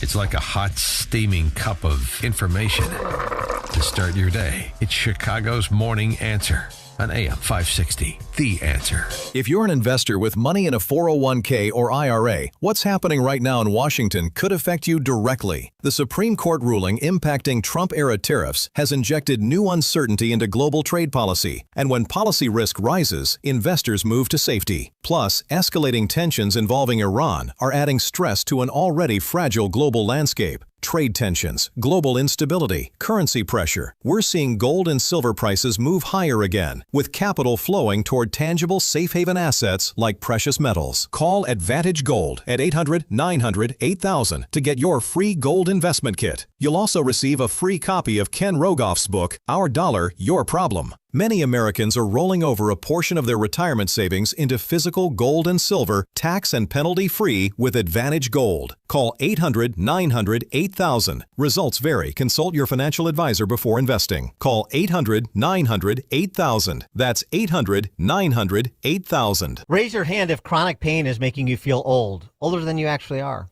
Ongoing pain can really turn your golden years upside down. But here's the good news. QC Kinetics patients right here in Chicagoland are getting relief. And it didn't happen in an operating room.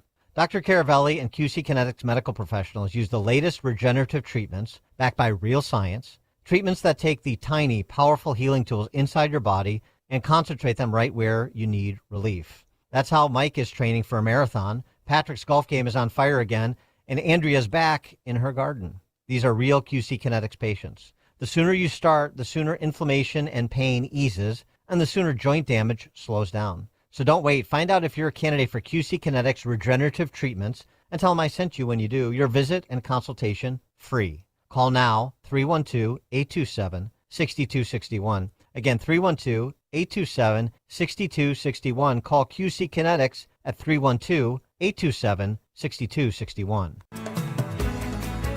At Signature Bank, going the distance for business banking customers is what we do every day. We understand that business owners have a strategic mission, a drive to succeed, a plan for growth, and don't have time to wait for a bank to respond. With Signature Bank, you not only have a banking partner that has roots right here in Chicago, but our decisions are made locally too. Signature Bank knows that when you have a question or problem about your business, you want answers. You need someone who will pick up the phone or respond to your text. You need someone who is always there for you. That's Signature Bank.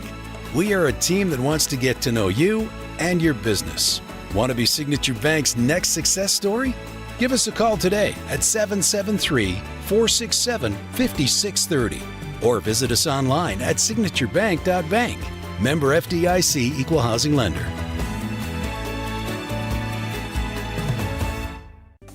If you think smart home technology is complicated, overwhelming, or crazy expensive, you haven't been to Cole Digital. At Cole Digital in Frankfurt, smart living isn't about flashy gadgets or blowing your budget. It's about making your home more comfortable, more functional, and more enjoyable, simply and affordably.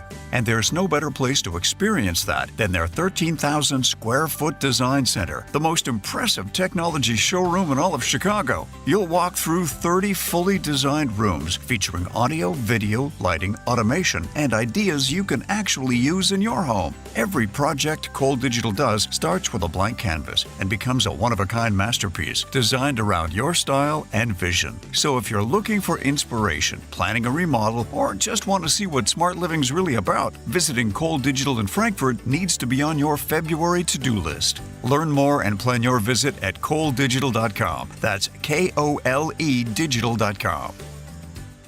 The following advertisement includes a celebrity impersonation. Let me tell you, Chicago gets cold, very cold, and they love me in Chicago. The fake news isn't reporting it, but it's true. And you can't have your furnace fail in Chicago. That's no good. That's when you should call Air Right Heating and Cooling. The technicians, beautiful people. You're freezing, everybody's freezing. They show up fast, know what they're doing, and get the heat back on quickly. Air Right Heating and Cooling offers 24/7 service throughout Chicagoland. A broken furnace in Chicago is like living in Greenland. And believe me, I know Greenland. Very cold, lots of ice. These guys install the best furnaces. Frankly, it's not even close. Even Rosie O'Donnell would say I'm right, but she won't. For fast, reliable heating service, trust Air Right Heating and Cooling. Tell them AM 560 sent you and save $56 off any service. Nobody's ever done anything like that. Unbelievable. Visit them at air-right.com. That's AIR-RITE.com. Doing it right since 1959. AM 560, The Answer. Quickly, Mark in Oak Lawn, you're on Chicago's Morning Answer. Hey, Dan. Go ahead. Thanks for taking my call.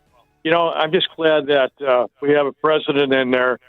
You know, he's making decisions that are really tough decisions. I know oil is a big factor with China, but I think the one thing that he's not compromised. You know, I don't think he's got a lot of interest, commercial interest. Like you look at some of these past presidents, like Johnson in Vietnam. You know, he came out of the war a millionaire. You look at George W. Bush with Halliburton and Cheney; they made millions. And you look at Joe Biden in Ukraine. I mean, they laundered all kinds of money, for themselves. And so let's hope that Trump is doing it really for the people and for real peace. Thanks for the call, Mark. Coming up at 6:36. Let's take a break from the Epstein files and matters of war and peace. Well, I guess this would be a culture war piece. My friend's son's class field trip to the Adler Planetarium. Something local. Get your arms around. 6:36. Now we check the headlines.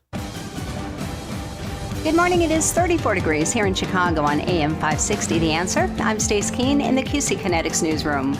More than 100 people gathered in downtown Chicago yesterday evening to protest the war in Iran. Demonstrators assembled along Michigan Avenue, calling the conflict unwarranted and urging Congress to step in. Some speakers criticized President Donald Trump and said lawmakers should require congressional approval before further military action.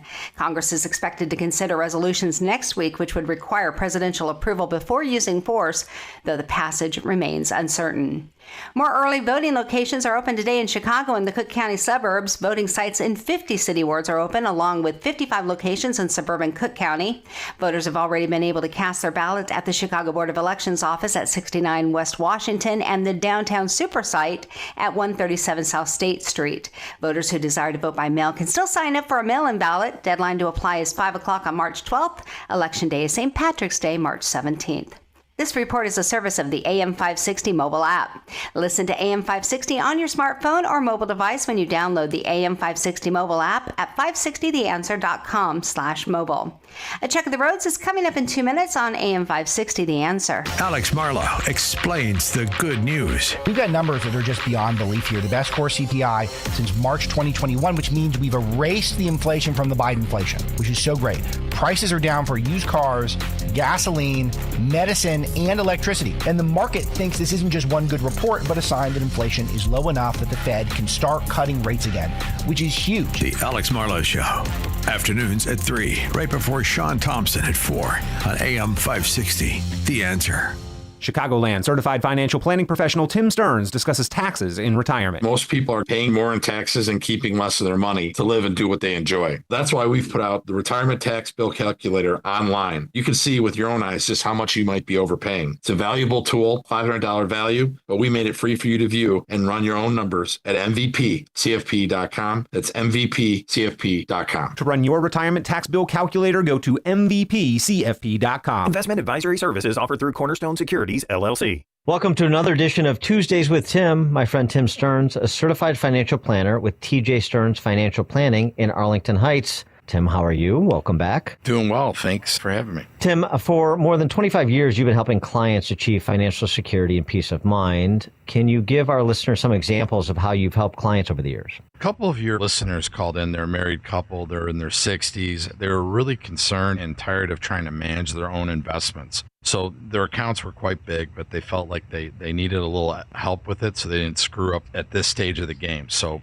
they couldn't afford to lose any money in the market moving forward, and trying to manage retirement on a fixed income was kind of a daunting task for them. So with about $1.5 million in 401k savings and other stocks and bonds, we rearranged their portfolio so that they had guaranteed future income, less volatility in the market, and of course tax savings. So now they have this peace of mind because they know that they have a protect and grow blueprint. Thank you, Tim. If you're in your 50s or 60s, I want you to speak with my friend Tim Stearns, TJ Stearns Financial Planning. Tim will help you structure and optimize your savings to prepare for 20 to 30 years of enjoyable retirement. Call Tim today to schedule your free consultation and get your free Protect and Grow blueprint. Call 1-800-640-2256. Again, that number, 800-640-2256. Tell him I sent you when you call Tim at 800-640-2256. Hair Volume from New Nordic will make your hair look thick and healthy. Hair Volume is available online at Amazon and NewNordicUSA.com or in the hair care aisle at your local CVS.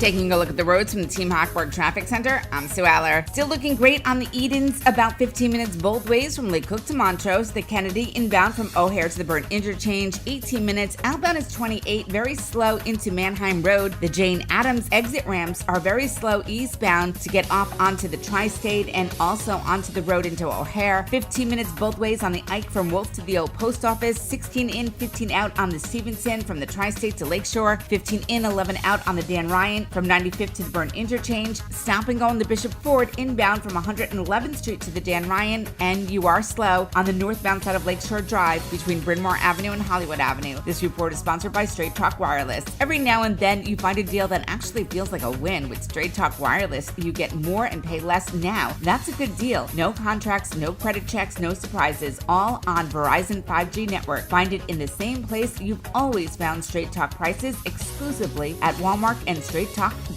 Chicago's Morning Answer continues next, but now the latest forecast from the Air Right Heating and Cooling Weather Center. Today, expect considerable clouds with a passing shower and a high of 43. Tonight will be mostly cloudy with areas of drizzle and a low of 31. Tomorrow will bring mostly cloudy skies with a high of 47. By Thursday, it'll be cloudy with a couple of showers and a thunderstorm reaching a high of 47. I'm meteorologist Jason Caterina on AM 560, The Answer.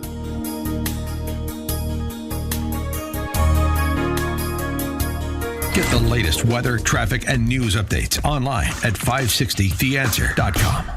This hourly segment is brought to you by Forever Remodeling, stress-free and high-quality remodeling. View their stunning transformations online at the number 4everremodeling.com. Now, from the Signature Bank Studios. Only the biggest stories, only the biggest guests, and only the biggest opinions. This is AM 560, The Answer.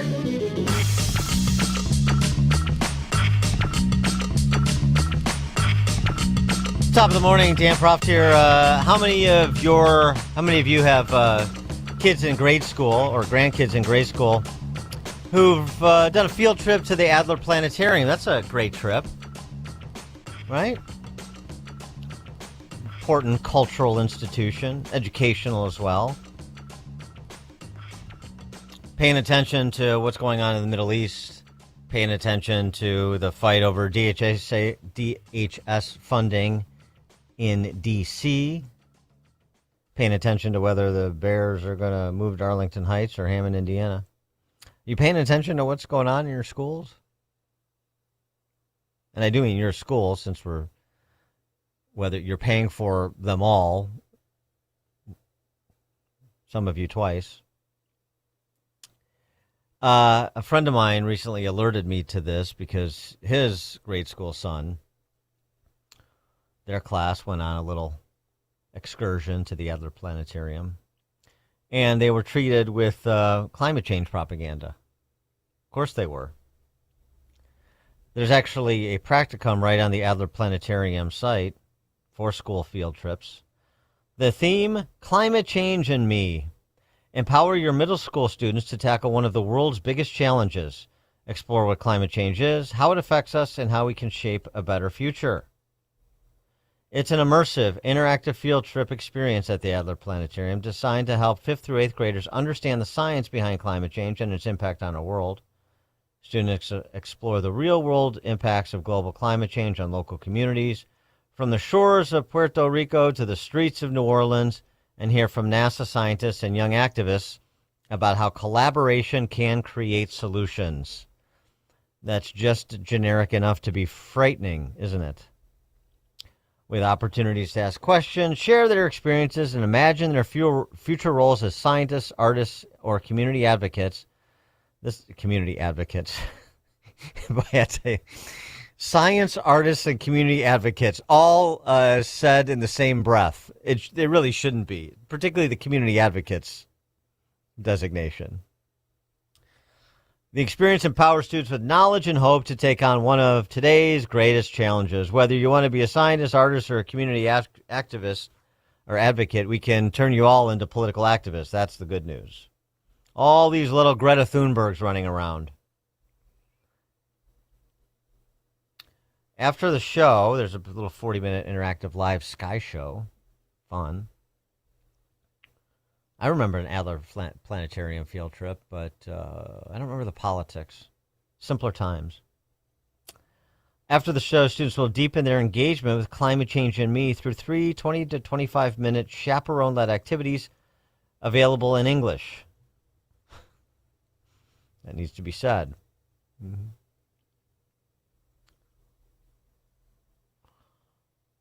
We'll discuss themes, encourage students to explore climate impacts in their own communities, discuss their own experiences with one another, and discover ways to take action.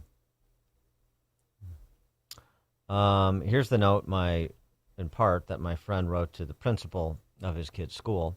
And this is clearly a principal he likes. So there's no acrimony here. But more of like an FYI. My son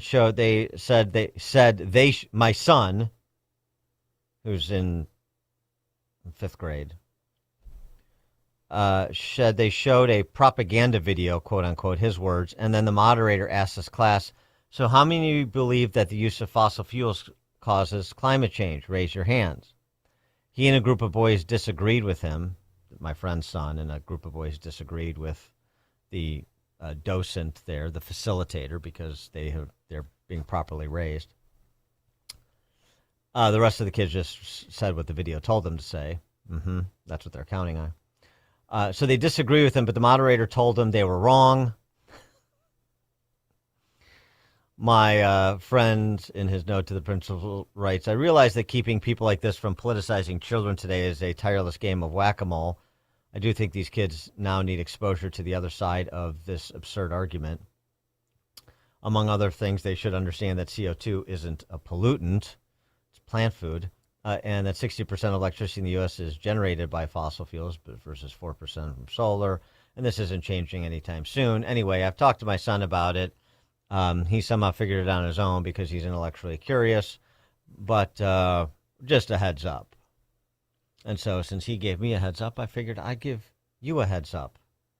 312-642-5600, turnkey.pro answer line.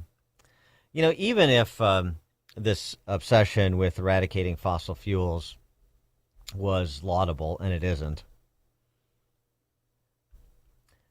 but even if it was, you know, this is very much like a discussion of COVID. This is why I always call these people eco-supremacists, because they are. They want to subordinate humanity to ecology. And whatever their good intentions, they're really immaterial because the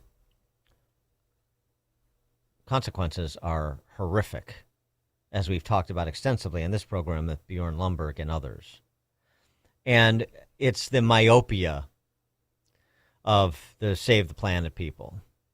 I've got this one issue, and that's all I can see, and that's all I am willing to look at. I don't want to consider opportunity cost, externalities, unintended consequences.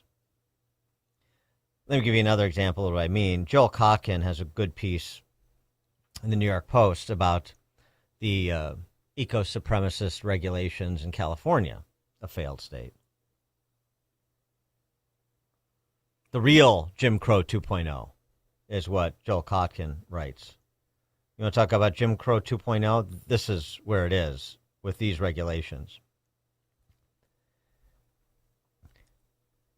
And remember, Kotkin is basically, we've talked about this program a number of times. I did on my podcast extensively when I had one back in the day. Very interesting guy. He's at Chapman University on the West Coast there. Not a Trump fan. Basically a sane Democrat, you know, sort of like Mark Penn or increasingly John Fetterman. The greatest irony is that both Latinos and African Americans do worse in California than in quote-unquote unenlightened places like Texas and Florida. The key difference in California has been the imposition of draconian environmental regulations, which have devastated industries like construction, manufacturing, and logistics, something I'm sure the moderator, Climate Change and Me, at the Adler Planetarium is not asking the kiddies to consider. It's what this is back to Kotkin, it's what attorney Jennifer Hernandez calls the green Jim Crow. Latinos have been hardest hit because many are employed in the carbon economy, which relies on energy and has been decimated by regulatory pressures. For example, Latinos constitute well over 50% of all California construction workers, and the majority working in logistics. But due to regulatory constraints, construction in California has been among the weakest in the nation. Yeah, we've seen the Pacific Palisades recovery, how that's going, making it hard to build what the market wants, namely affordable apartments, modestly priced single-family homes. Truckers, too, are threatened by state laws mandating that independent operators buy electric trucks, which need huge batteries, can cost more than $400,000. It cannot do long hauls without stopping for long charging periods, undermining the economics of a trucking fleet. Not even to get into all the illegals with CDLs out there. Goodbye, L.A. and Long Beach. Hello, Houston, Tampa, Charleston, and a host of others. Another critical industry hit by Newsom's regulatory regime is manufacturing, which saw a reduction of nearly 800,000 jobs in California in the 30-year period between 1990 and 2021. Latinos constitute the majority of all California factory workers. Particularly egregious has been the purposeful destruction of California's once gigantic and generally well-compensated oil and gas industry. Roughly 30% of workers in oil and gas are people of color in heavily unionized fields. Now blue-collar workers see their industry disappear as the state increasingly imports its fuel from foreign sources at high prices. All these businesses share a common malady, strangulation through often well-meaning regulations. The biggest losers are the working and middle-class voters and the poor who would like to create a better life. So why don't you do a little, ceiling light show about the American worker and environmental policy over at the Adler Planetarium while you're gazing at the stars, the billions and billions of stars. You know what's going on in your schools? You know what's going on in your cultural institutions that you otherwise are, sort of knee-jerk, or you're inclined to sort of be knee-jerk defensive of in a knee-jerk fashion? Oh, I love the Adler Planetarium. I remember going to it as a kid. Do you like it being used as a propaganda vehicle? Isn't Obamaland going to be enough? Not to mention the government schools?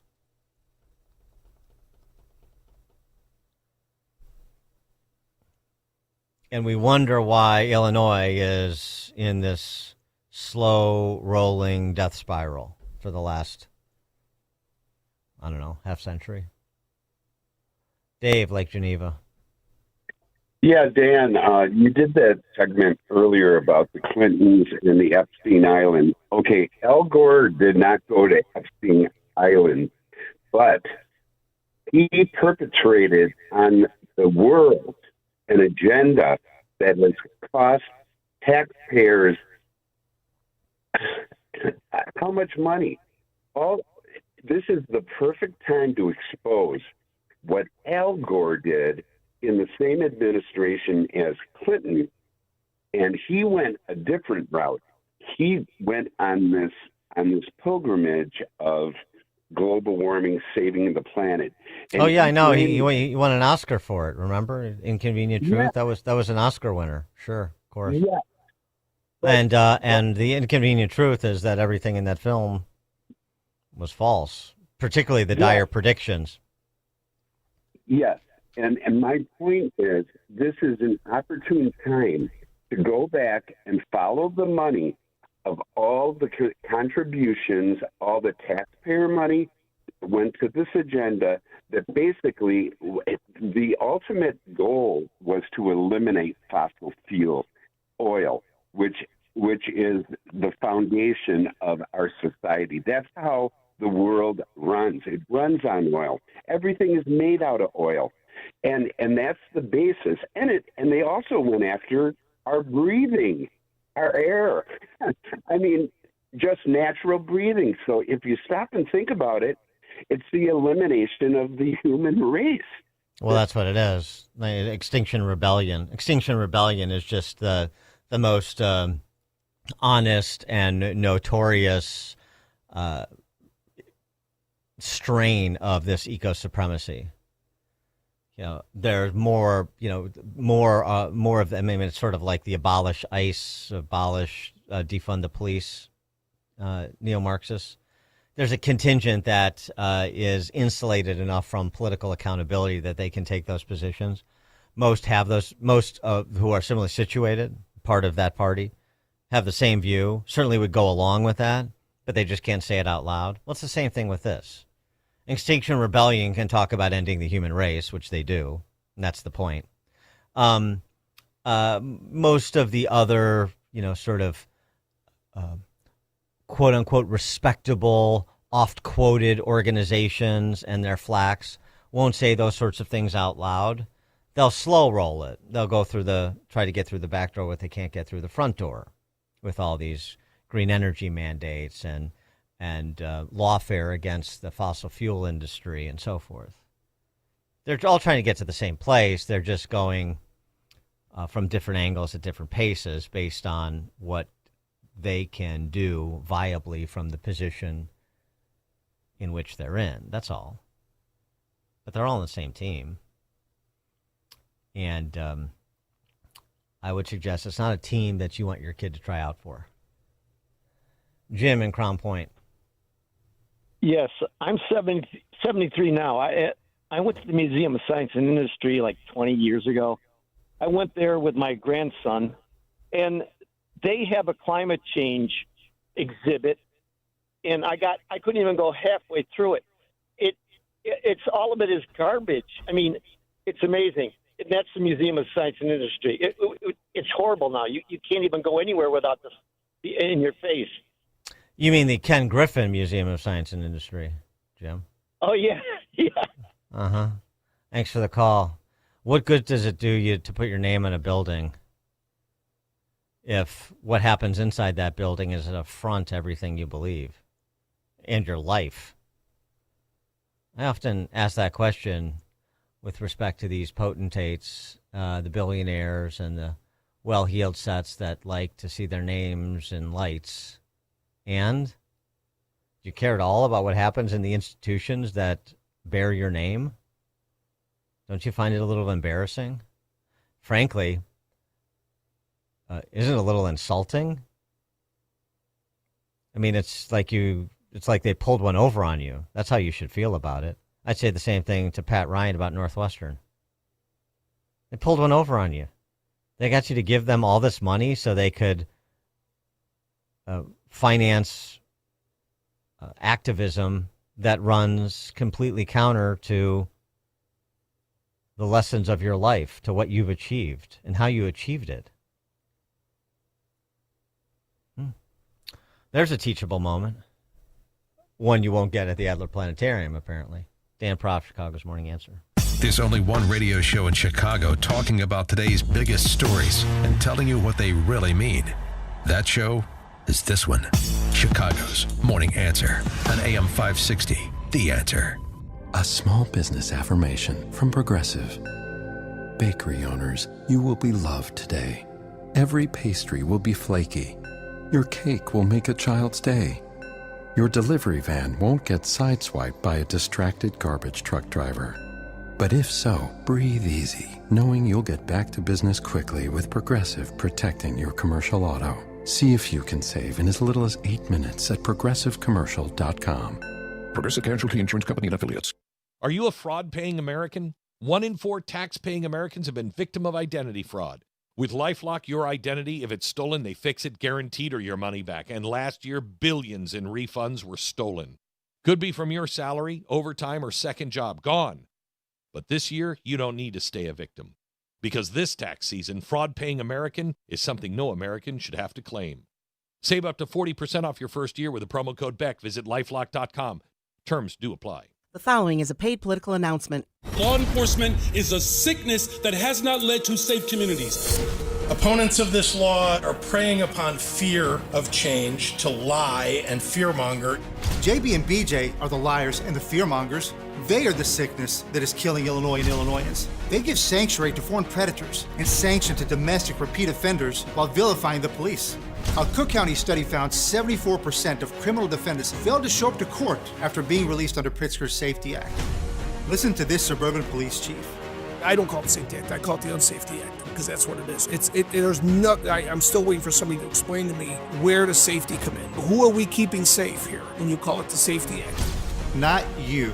I will repeal Pritzker's purge law and end JB and BJ's killing spree before it hits you. I'm Ted Dabrowski, your conservative candidate for governor, and I'm asking for your vote in the Republican primary on March 17th.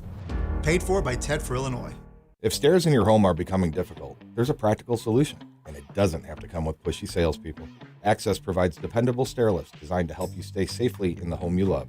No gimmicks, no overselling, just honest guidance, quality equipment, and professional local installation.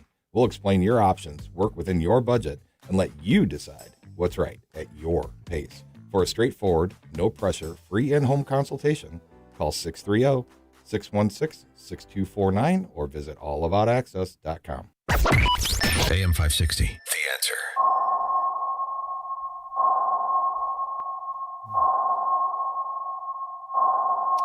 That sound means it's time for In-Depth History with Frank, the history teacher from Arlington Heights, because there's nothing new in this world, just the history you don't know, and Frank does. Frank, take it away. Good morning. In classical times, the Germanic tribes of northern and western Europe were well known for their kinship ties, which centered around the nuclear family. One American leader of mostly Germanic stock who benefited greatly from this familial tradition was our 34th president, Dwight David Eisenhower. Best damn clerk I ever had. So said General Douglas MacArthur of Eisenhower, his former aide.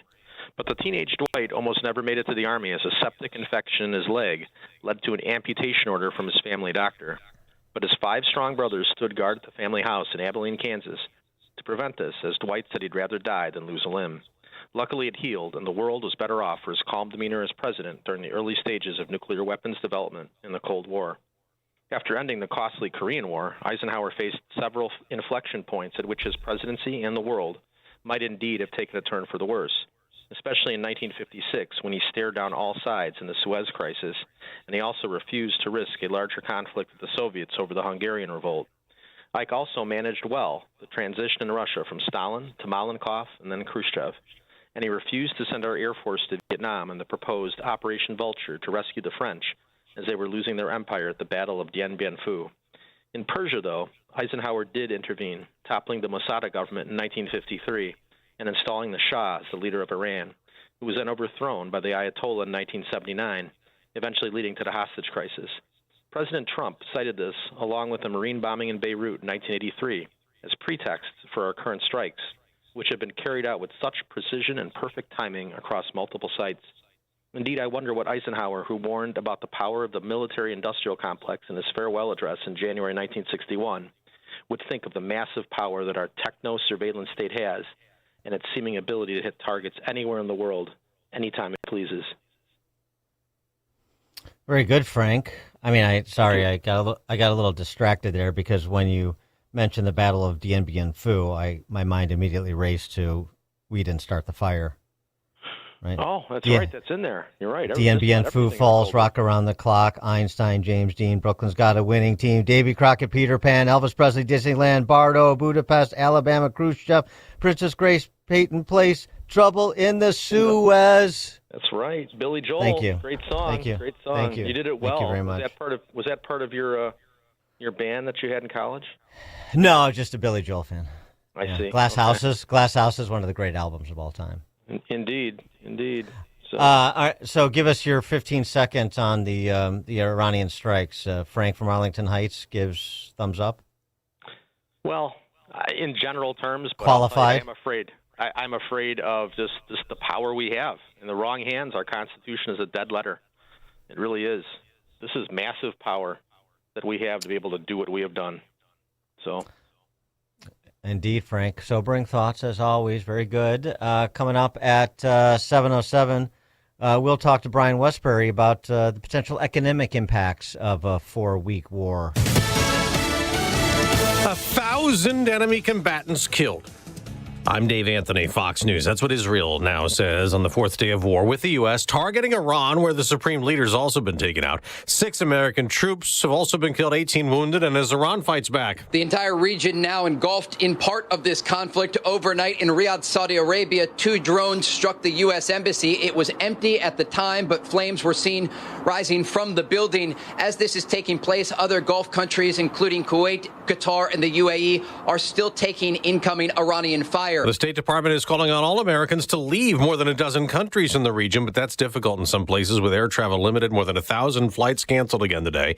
And back to Fox's Trey Yingst in Tel Aviv. I heard from the Qataris yesterday who said for the first time in 30 years, they've shut down their liquefied natural gas production. Oil and gas prices are surging. AAA's national average for regular is up 11 cents this morning, now $3.10 per gallon. Congress will get a private briefing this afternoon on the conflict from the military's top general and the secretaries of War and State. Congressional leaders got their own yesterday. Democrats say it was insufficient. Here's Senator Mark Warner. There was no imminent threat to the United States of America by the Iranians. And as Democrats keep blocking funding for Homeland Security, demanding immigration enforcement reform, Secretary Kristi Noem testifies at a Senate hearing next hour.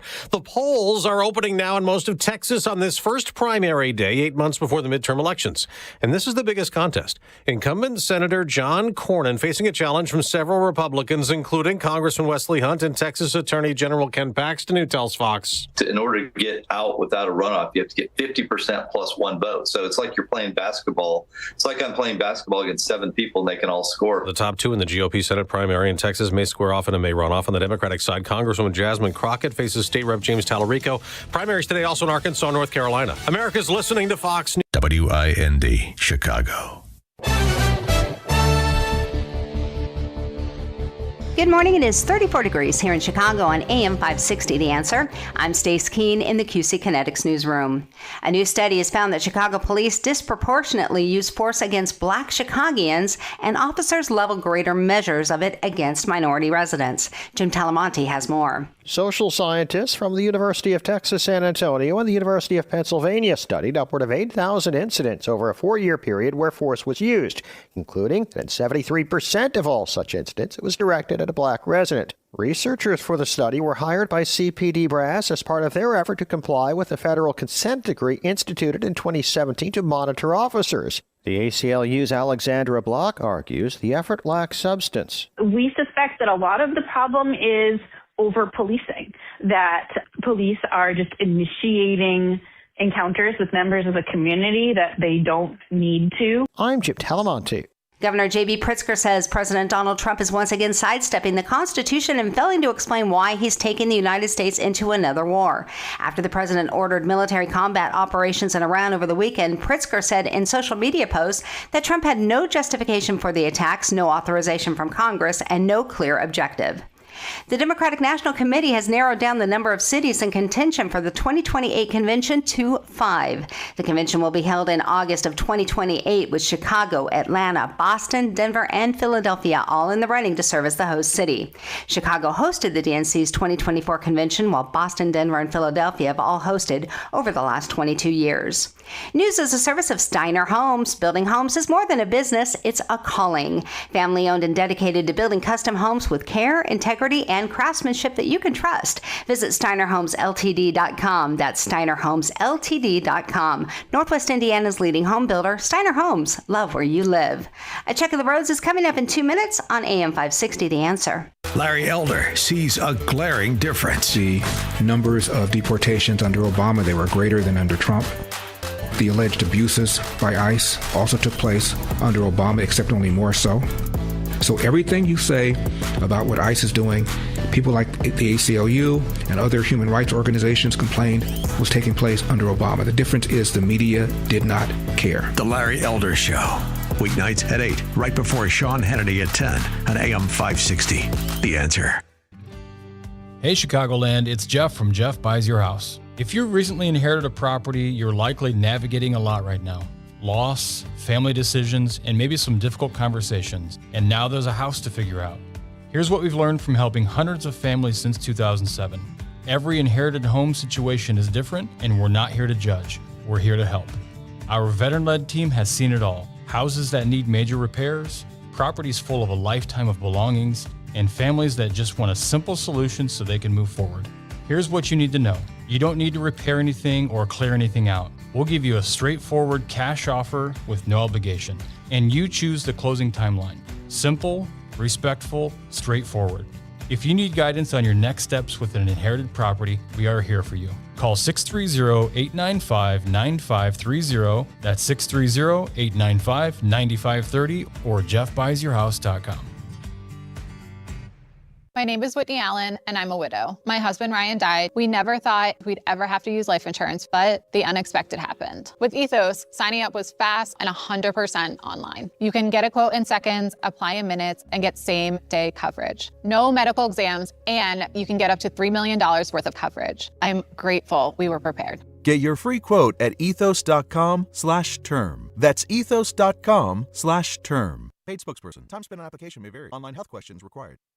Wesley Financial Group is not a law firm, and Chuck McDowell definitely not an attorney. This is Chuck. If someone talked you into buying something really silly and you want to get out of that silly little thing, my advice, get the facts. Call me and I'll send you our timeshare exit kit absolutely free. Inside, you'll learn how timeshare works and all your options for cancellation. Call Wesley now for your free timeshare exit information kit. 800-809-7171. That's 800-809-7171. Let me ask you something. Does your garage floor look bad? Covered in salt, cracked, or stained from the winter's brutal blast? Well, I've got a fix for you so you can start enjoying your garage this spring. Contact my good friends at Level 10 Coatings. Level 10 brought my garage floor from dirty and gross to showroom, shiny new in just one day. Level 10 Coatings can do the same for you. A quick and easy fix, permanent durable solution. Guaranteed to never chip or peel. Get it done now so you can enjoy your garage this spring and summer. Schedule your free quote today and mention me, Amy, for $500 off. Visit level10coatings.com. That's level, the number 10, coatings.com. Level10coatings.com or call 855-510-2628. Again, that's 855-510-2628. Level 10 Coatings, your premier concrete coating experts. Taking a look at the roads from the Team Hochberg Traffic Center, I'm Sue Aller. We are shut down on the south side in Inglewood on 76th Street, both ways between South Halsted Street and Low Avenue, with a very serious accident involving a police officer. Stop and go on the inbound Kennedy as you head towards Harlem Avenue, and the Kennedy inbound from O'Hare to Burn Interchange is 29 minutes, outbound is 26, and you're also slow outbound into Manheim Road. You're slow exiting on the Jane Addams eastbound for the Tri-State and on the road to O'Hare, 26 in, 16 out on the Ike from Wolf to the old post office, 24 minutes inbound on the Stevenson from the Tri-State to Lakeshore, outbound is 16. The Dan Ryan from 95th to Burn Interchange is 19 minutes, outbound is 11. Slow on the Bishop Ford inbound from 111th Street to the Dan Ryan, and you're stop and go northbound on Lakeshore Drive from Bryn Mawr Avenue to Hollywood Avenue. This report is a service of the AM 560 store. Order t-shirts, hoodies, and more from your favorite AM 560 brands, including Proft University and The Sean Thompson Show, when you go to 560theanswer.com/store. Chicago's Morning Answer continues next, but now the latest forecast from the Air Right Heating and Cooling Weather Center. Today, expect considerable clouds with a passing shower and a high of 43. Tonight will be mostly cloudy with areas of drizzle and a low of 31. Tomorrow will bring mostly cloudy skies with a high of 47. By Thursday, it'll be cloudy with a couple of showers and a thunderstorm reaching a high of 47. I'm meteorologist Jason Caterina on AM 560, The Answer. Get the latest weather, traffic, and news updates online at 560theanswer.com. Now, from the Signature Bank Studios, this is Chicago's Morning Answer with Dan Proft on AM 560, The Answer.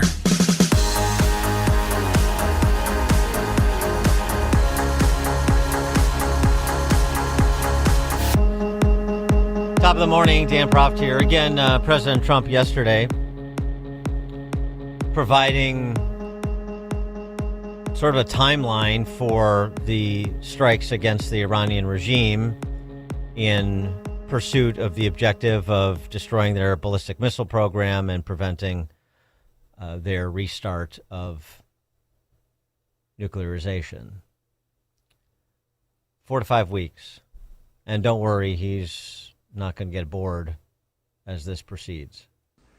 Substantially ahead of our time projections, but whatever the time is, it's okay. Whatever it takes, we will always, and we have right from the beginning, we projected 4 to 5 weeks, but we have capability to go far longer than that. We'll do it. Whatever somebody said today, they said, oh, well, the president wants to do it really quickly. After that, he'll get bored. I don't get bored. Well, so, I mean, you've got, you're obviously he's going to give himself bandwidth. The reality on the ground will dictate the decision-making, of course, but you get a sense of what they were planning, what they thought, how long they thought this would take, and he believes they're ahead of schedule at this juncture, so maybe less, maybe more. But it's not going to be an endless war. This was a point emphasized over and over again this past weekend and into yesterday by both Pete Hegseth, SecDef, as well as the vice president. president has clearly defined what he wants to accomplish, and there's just no way, I said this before the conflict started, I'll repeat it again, there's just no way that Donald Trump is going to allow this country to get into a multi-year conflict with no clear end in sight and no clear objective. What is different about President Trump, and it's frankly different about both Republicans and Democrats of the past, is that he's not going to let his country go to war unless there's a clearly defined objective. He's defined that objective as Iran cannot have a nuclear weapon and has to commit long-term to never trying to rebuild their nuclear capability. It's pretty clear. It's pretty simple. And I think that means that we're not going to get into the problems that we've had with Iraq and Afghanistan. So how does the market price this weekend and the pronouncements from the administration as to a rough horizon with respect to how long this might last? For more on that, pleased to be joined by Brian Wesbury. He is chief economist at First Trust Portfolios. Brian, thanks for being with us. Appreciate it. Hey, Dan, great to be with you, as always. Yeah, good to have you back. And so how does the market, what do you think the market's signals were yesterday, pricing what happened over the weekend and what is anticipated over the next several weeks? Yeah, I'm probably repeating things that, many people realize, but let's just put it all into words. And before we talk about the market today, let's go back. 2003 in March, that's when George Bush went into Iraq. And if we remember that day, when the cruise missiles started falling, the market shot straight up. And actually, if you look at the next 4 years, the S&P 500 doubled between 2003 and 2007. And the difference, history rhymes, it doesn't repeat. The difference between then and now is, in market terms, is that the market was actually undervalued in 2003. So we were at the end of the dot-com crash. The market had fallen well over 50%, and it finally hit bottom, not because of the war, but I think that was the kind of a catalyst to get the market up.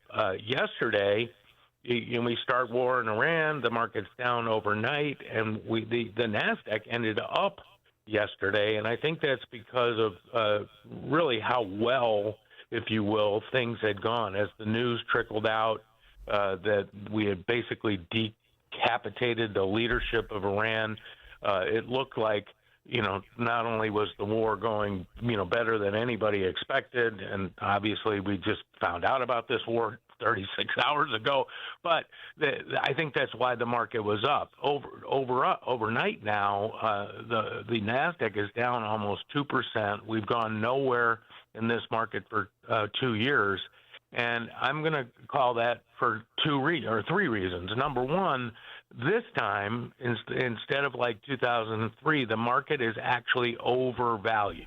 All right, so I've expected it to at least have trouble going higher. The second thing is that it appears, and this is the fog of war, this is who knows what's really going on, that Iran has a little more staying power and capability to reach out and hurt people than many thought. And then this is also causing a political fracturing in the MAGA world, if you will. Tucker Carlson, Megyn Kelly. There are a lot of others who are, either against it from the beginning or turning sour on this action. So you sort of have now big questions about how well the war is going, and two, how strong the political will is to keep it going, and then that will also help determine the outcome as well. So I think we're in, with the market overvalued, we're in this period right now where the uncertainty will be more negative than positive, and then it all depends on how things go on the ground.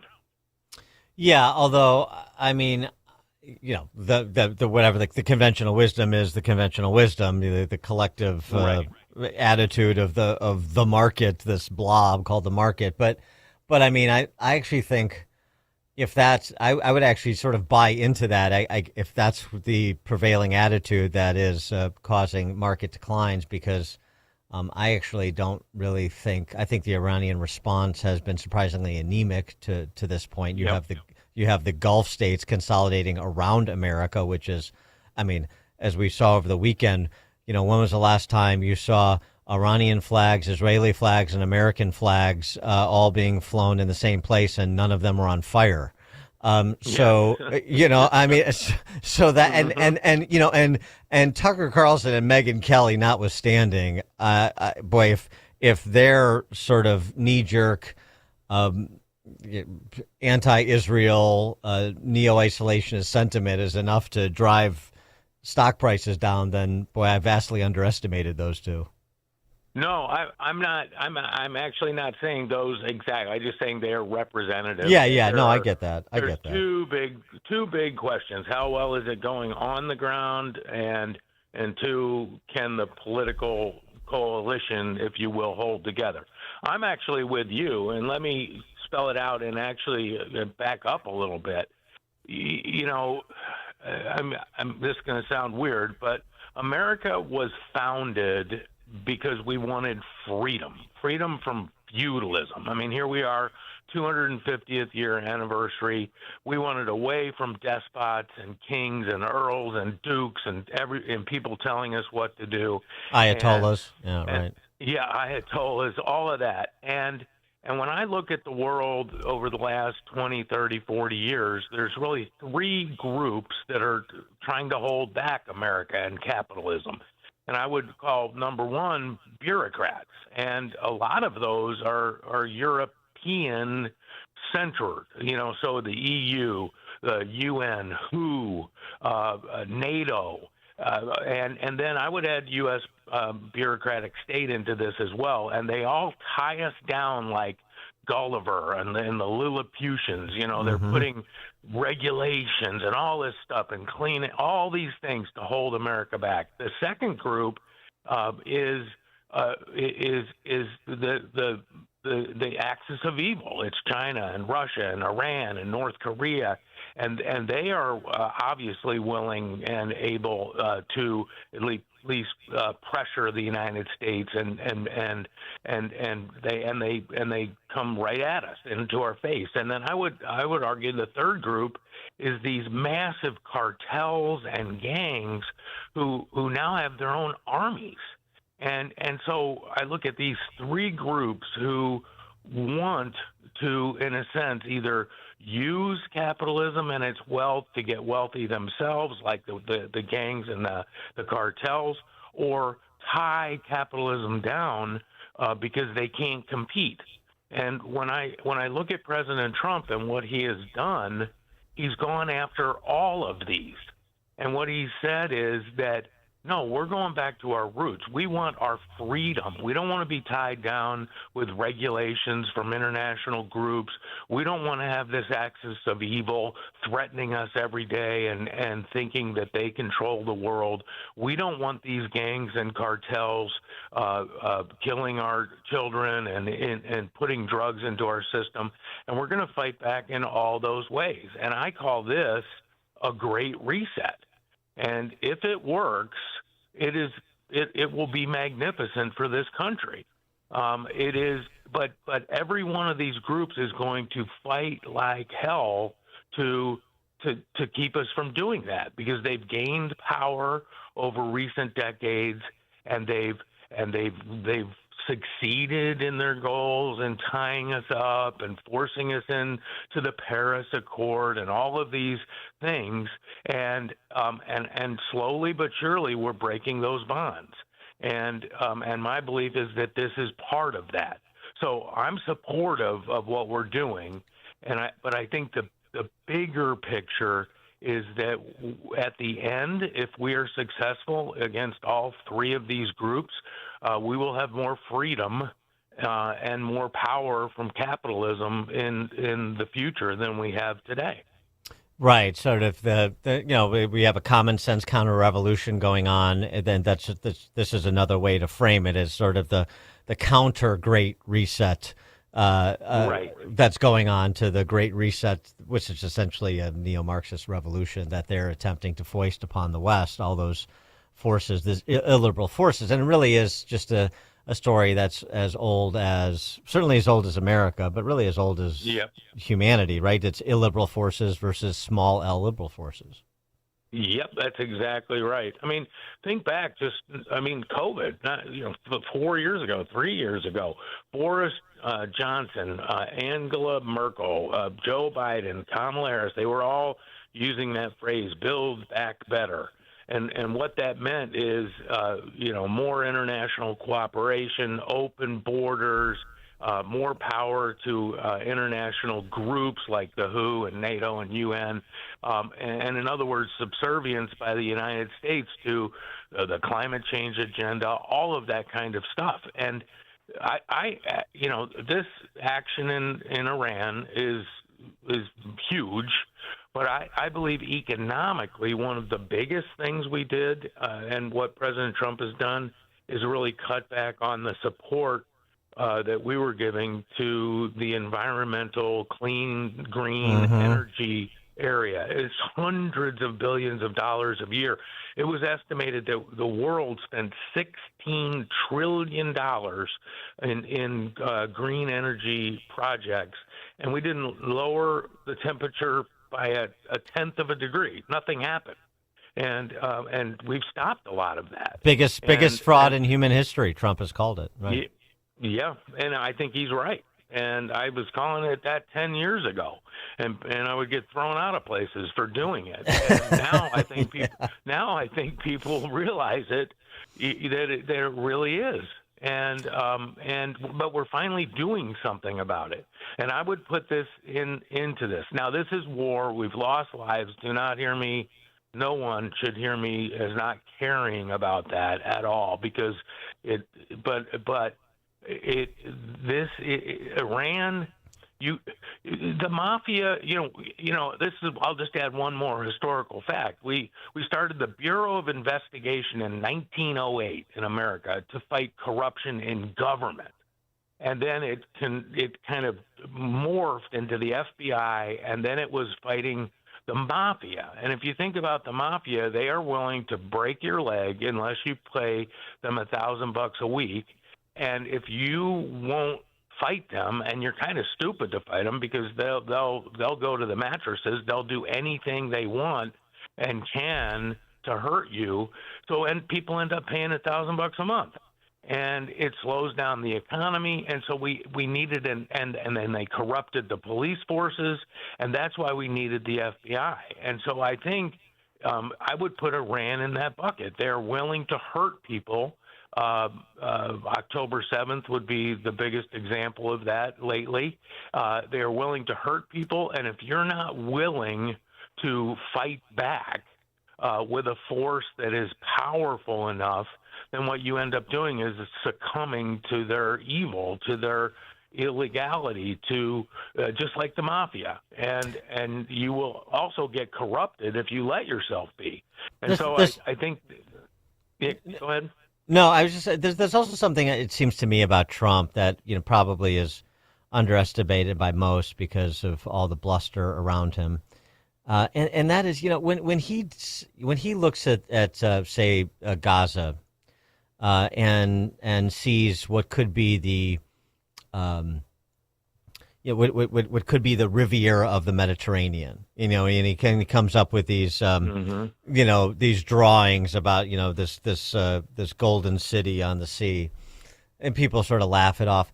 But it really is sort of the entrepreneur, the builder's view. What he sees is such opportunity in so many places across over the world that he's traveled, including the United States, and it's missed opportunity because of, like you're talking about, the thugocracy and the impediments to creative energies, the animal spirits of the human being, and human beings have the ability to create so much beauty and so much wealth, and yet there's these cadres of human beings that intend to tear down and to prevent rather than to platform and allow for these, the proverbial 1,000 flowers to bloom. And I think that really, to some extent, informs what he's willing to do and where he's willing to go, because he sees sort of some of the things that could be were it not for these malevolent forces. And certainly Iran in the Middle East is a good example. Yep, that's a beautiful way to put it. And I think, and it's always hard to figure out the motivations, but what people do is they want something for nothing. And if you can get it just by being a thug, you'll do it. And it's easier than actually inventing a rocket that can go to Mars. Yeah, right. or building a new automobile or inventing a new computer chip. And what we need is the freedom to do those things. And I just look at all of these anti-growth organizations. So I think everybody got I know you did, got my analogy, but Gulliver's Travels. He gets wrecked on the high seas. He ends up on a little island. He's floated in, and he wakes up because he's unconscious, and all these little people, Lilliputians, have tied him down with 1 million little threads. They don't have real rope, but they have 1 million threads, and that's just as strong as having a big rope, and he can't move. And that's what all these regulatory bodies, these thugs, a great way to put it, these cartels, that's what they want. And Trump is breaking all those threads. And none of it is going to be easy, because every one of these groups has power. And sorry to interrupt, but just the Gulliver's Travels, the great example, of course, right, of what you're getting to is then there are these arguments among these, what we call bureaucrats, like in this, for this metaphor. There are arguments about which religious and political arguments about which side of the egg to break. Yep. Right. That's exactly right. And that's so they completely miss, the point of living for these ridiculous, stultifying arguments. Right. Exactly. And so I just look at the market realities today. None of this is going to be easy. And as a result, and there's going to be people who tell it. I remember the New York Times telling us there is no way we could fight, whatever it was, 11,000 tanks in Iraq in 2003.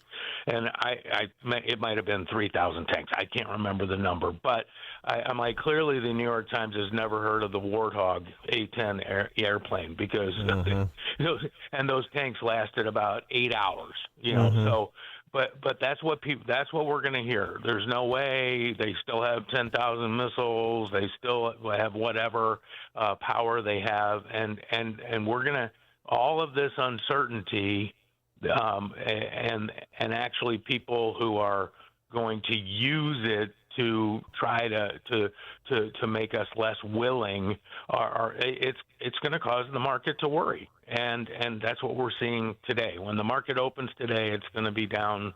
It's not a massive drop. We've had much bigger, but the market's going to be down today, and I think people just have to remember this is different than 2003 from a market perspective, and that is back then the stock market was undervalued. It had just fallen for almost 3 years in a row, and now it's at the end of a decade-long boom, and it's a little overvalued. So having it go down right now is not some sign that the world's coming to an end, but it's a sign that there is uncertainty and that the market is not cheap anymore. Brian Wesbury, Chief Economist at First Trust Portfolios. Brian, thank you as always. Appreciate it. Thank you, Dan. Great to be with you. Good to have you. And Brian joins us on Chicago's Morning Answer. This is the morning show more Chicago radio listeners are choosing. This is Chicago's Morning Answer on AM 560. The Answer.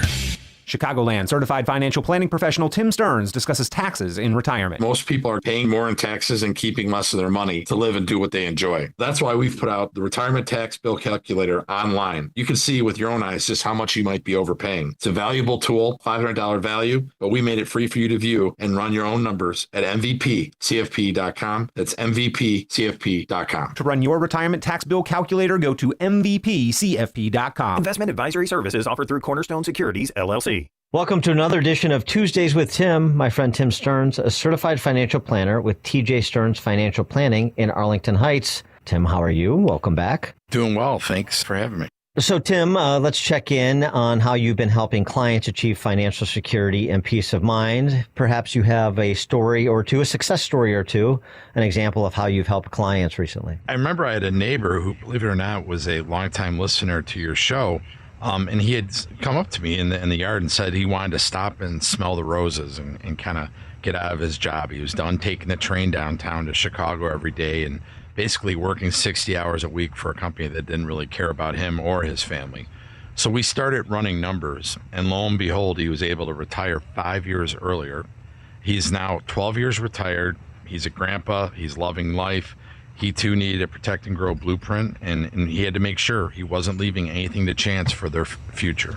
Thank you, Tim. If you're in your 50s or 60s, I want you to speak with my friend Tim Stearns, TJ Stearns Financial Planning. Tim will help you structure and optimize your savings to prepare for 20 to 30 years of enjoyable retirement. Call Tim today to schedule your free consultation and get your free Protect and Grow blueprint. Call 1-800-640-2256. Again, that number, 800-640-2256.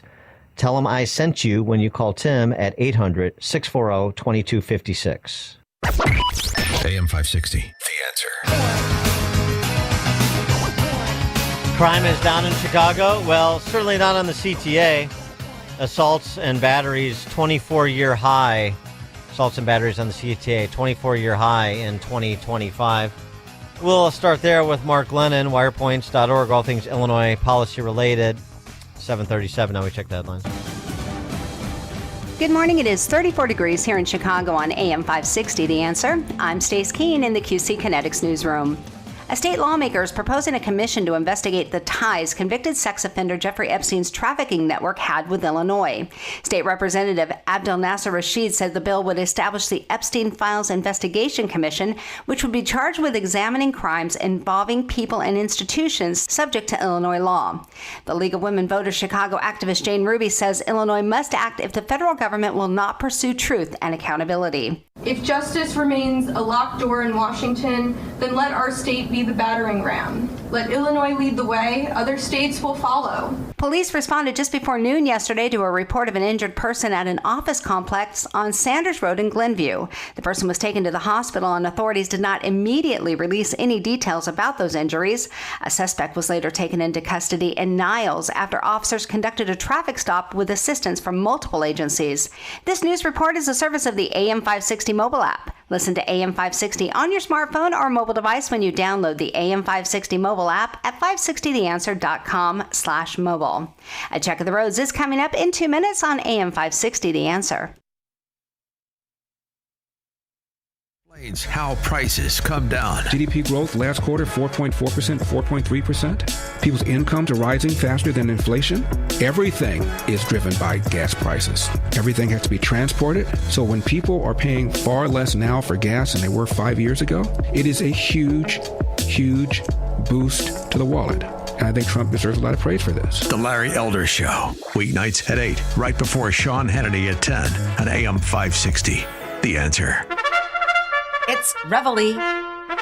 In Trump's first year of his second term, he completely reset American priorities, closing the border, deporting criminal illegals, and extending tax cuts. And he reinstituted common sense policies, like there's only two genders, DEI is untenable in a society built on equality, and American energy independence means drill, baby, drill. He now starts his second year by taking out the Ayatollah and completely obliterating Iranian military capability. He's already made this a historic year. In 24 hours, with the help of Israel, Trump has changed the Middle East political structure, given the Iranian people an opportunity to become part of the Western world again, and sent a warning to China that Trump isn't afraid to confront dictators if needed.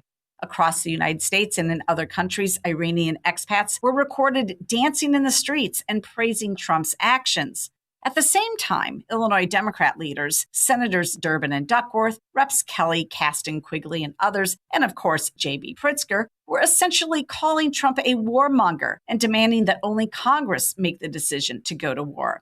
But let's be clear. It isn't that these Democrats oppose the actions Trump took. It's that they don't want Trump to get the credit for taking decisive action against Iran, whose leaders for 47 years have chanted death to America. They wanted in on the decision too. But in chastising Trump, the Democrats stood on the same side as the protesters that showed up in the streets of Chicago yelling pro-Iranian old guard chants, "No more sanctions, no more bombs," reminiscent of protesters who gathered in Chicago and chanted "Death to America" in 2024. The Democrats stood down then, too, like they did when pro-Palestinian groups took over campuses. They are choosing sides, and it isn't the side that wants America to win. I'm Jeannie Ives. Join me for The Real Story Monday through Friday at 11 a.m. and sign up for my newsletter at breakthrough-ideas.com. At Access One, we don't take chances with your technology, and we put $10,000 behind our assessment to prove it. Our mission is to strengthen your IT security and resilience, backed by over 30 years of experience, serving organizations across the Midwest. And here's the deal. If we can't find even one measurable way to improve your technology or security posture based on NIST or CIS security frameworks, we'll write you a check for $10,000. This free confidential risk assessment is available for businesses with 25 to 500 employees and is designed to validate your IT performance against recognized security regulations. No gimmicks, just a confident promise from a partner who knows technology. Ready to take the challenge? Visit accessoneInc.com/challenge or call 800-654-1555. Certain conditions apply. See details online. Nothing makes a gathering great like Eggland's Best Eggs. They're just so delicious with better nutrition, too. For us, it's eggs any style, as long as they're the best. Eggland's Best.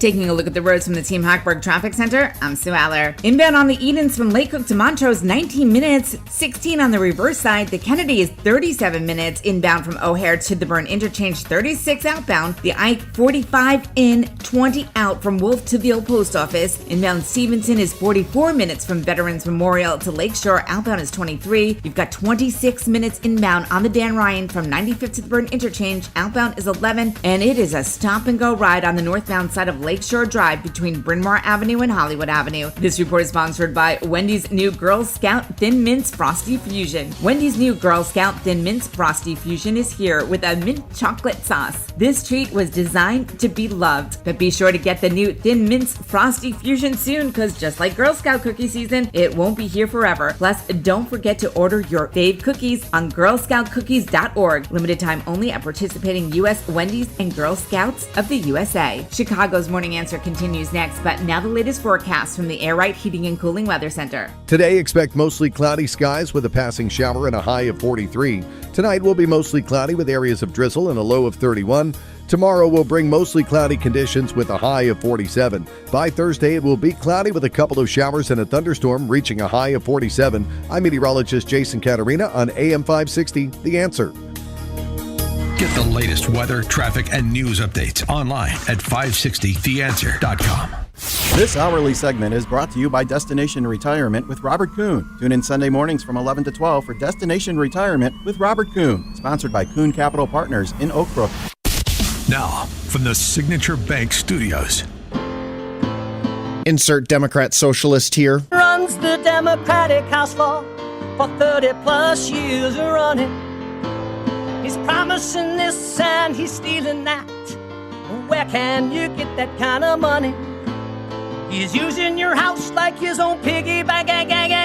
You ought to know by now.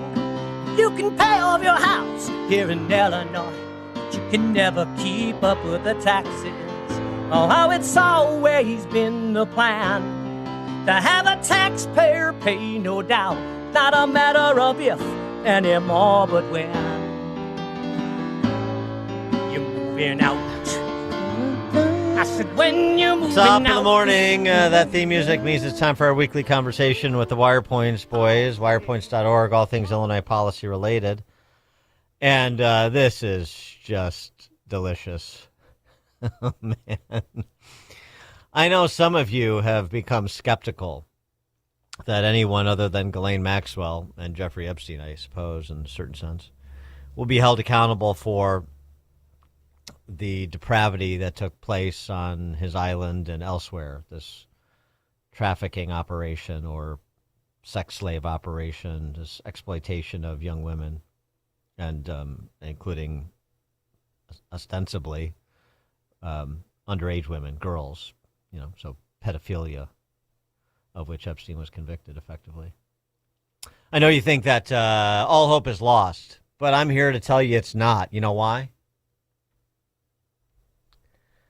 Because Illinois lawmakers have filed legislation that would create the Illinois Epstein Files Investigation Commission. Oh, my gosh. The level of self-importance and self-delusion, the two are twinned, of course, among these dopes that were sent down collectively. No, excuse me, the noblemen and magistrates, the deep thinkers, the dynamic policy gurus and people of great accomplishment in a variety of fields. Yeah, right. A bunch of nitwits Earl-shibed into looking somewhat consequential, to borrow from Dennis Miller. Oh, my. I mean, just to listen to this high-minded bull jive from legislators. The Illinois Epstein Files Investigation Commission, bipartisan. Oh, boy, I can't wait till they get to work. Look out, all you international men of mystery and disrepute. The Illinois General Assembly is coming after you. Well, hey, actually, the timing's pretty good. Maybe they can start right at the top in this state. Jelly Belly implicated as traveling with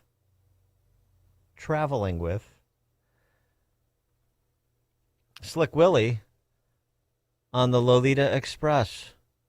How about that? When you took these flights, you're saying a lot of them were on behalf of your foundation or your charitable work, correct? Yes. Who did you normally bring on these flights? I assume employees of the foundation, whatever. I brought people who work with me, especially people who would have to follow up on the fundraising, or people who were involved in my AIDS work. I bought people who... Just like I never go anywhere alone. You never went anywhere alone, right? What? No. You always have an And I had the Secret Service with me. And then on occasion, I had people who had volunteered to help us and wanted to see what we were doing. Right. For example, I think it was on one of these trips, I think, that I had my first trip for the man who's now the governor of Illinois, J.B. Pritzker, and his wife. They helped me get started. For more on this, pleased to be joined by Mark Lennon, founder of wirepoints.org. Mark, thanks for being with us. Thanks, Dan. And yeah, boy, you started the right way by playing the transcript. That's the fairest way to start looking at this. I think you have to hear it. On the one hand, the only thing that can be said positive on behalf of Pritzker is that Clinton did express lack of certainty. But what I find curious is how quickly he got to the point of mentioning Pritzker. As you can see in that transcript, he was talking categorically about what kinds of people he traveled on the plane with. But then, without prompting, voluntarily started naming a name, and it was J.B. Pritzker's. Yeah, very interesting. I guess he's not the Clintons' candidate in 28. Strange. And then, we look at the kind of sort of denial that came out from Clinton's office. He issued a statement, as you may know, that says, no, that Clinton was just talking about flights for the foundation. It wasn't Epstein's plane. Well, boy, that's not what he was. That's not what he was talking about. That's not what he was asked about. Yeah, right. I mean, that's especially Clinton is anything except stupid, even with his age, and he knew what this questioning was about. I don't think he missed the point of that question at all. So what? I mean, we need to hear from JB. I mean, I don't want to. I don't want to hear like the the blackjack excuse. He just got lucky. I want to hear, what you were on the plane. Tell us about all the great philanthropic work that you and MK were traveling to do, and what you did, what you saw Bill Clinton doing, what the interactions were with Epstein, what those were like. I mean, tell us all about it. Give us the slideshow of your vacation on the Lolita Express, right? Yeah, and hopefully we'll get some follow-up questions from on Clinton too, like, well, did you then see him at the island afterwards? After being on the plane with him, that would be interesting to know. He probably was just happy he didn't have to share a hot tub with him. And the flight logs too. This is a frustrating matter. As I understand it, we don't have direct access to the flight logs, but there have been leaks about what they contain that have been dumped on accusations about Trump, but I don't know what they say about that. So I'm keeping an open mind about this, but it sure stinks to me so far. Yeah. Well, I'm sure those nimble-minded Illinois legislators will get to the bottom of this. They've got a commission. Yeah, no, I know. Just pointed out. Yeah. Oh boy, I'm impressed. Who's going to appoint the commission? Governor Pritzker. And you got to read the Capital News Illinois has a more detailed story out about this bill with all the wonderful quotes and the sanctimony from the Democrats about wanting to get to the bottom of these horrible wrongdoers. The Illinois connections to the scandal. Mm-hmm. So, geez. Something else too. I know crime is down because Pritzker and Brandon Johnson tell us so, but it's not on the CTA. It's not. Aggravated assaults and batteries, 24-year high last year.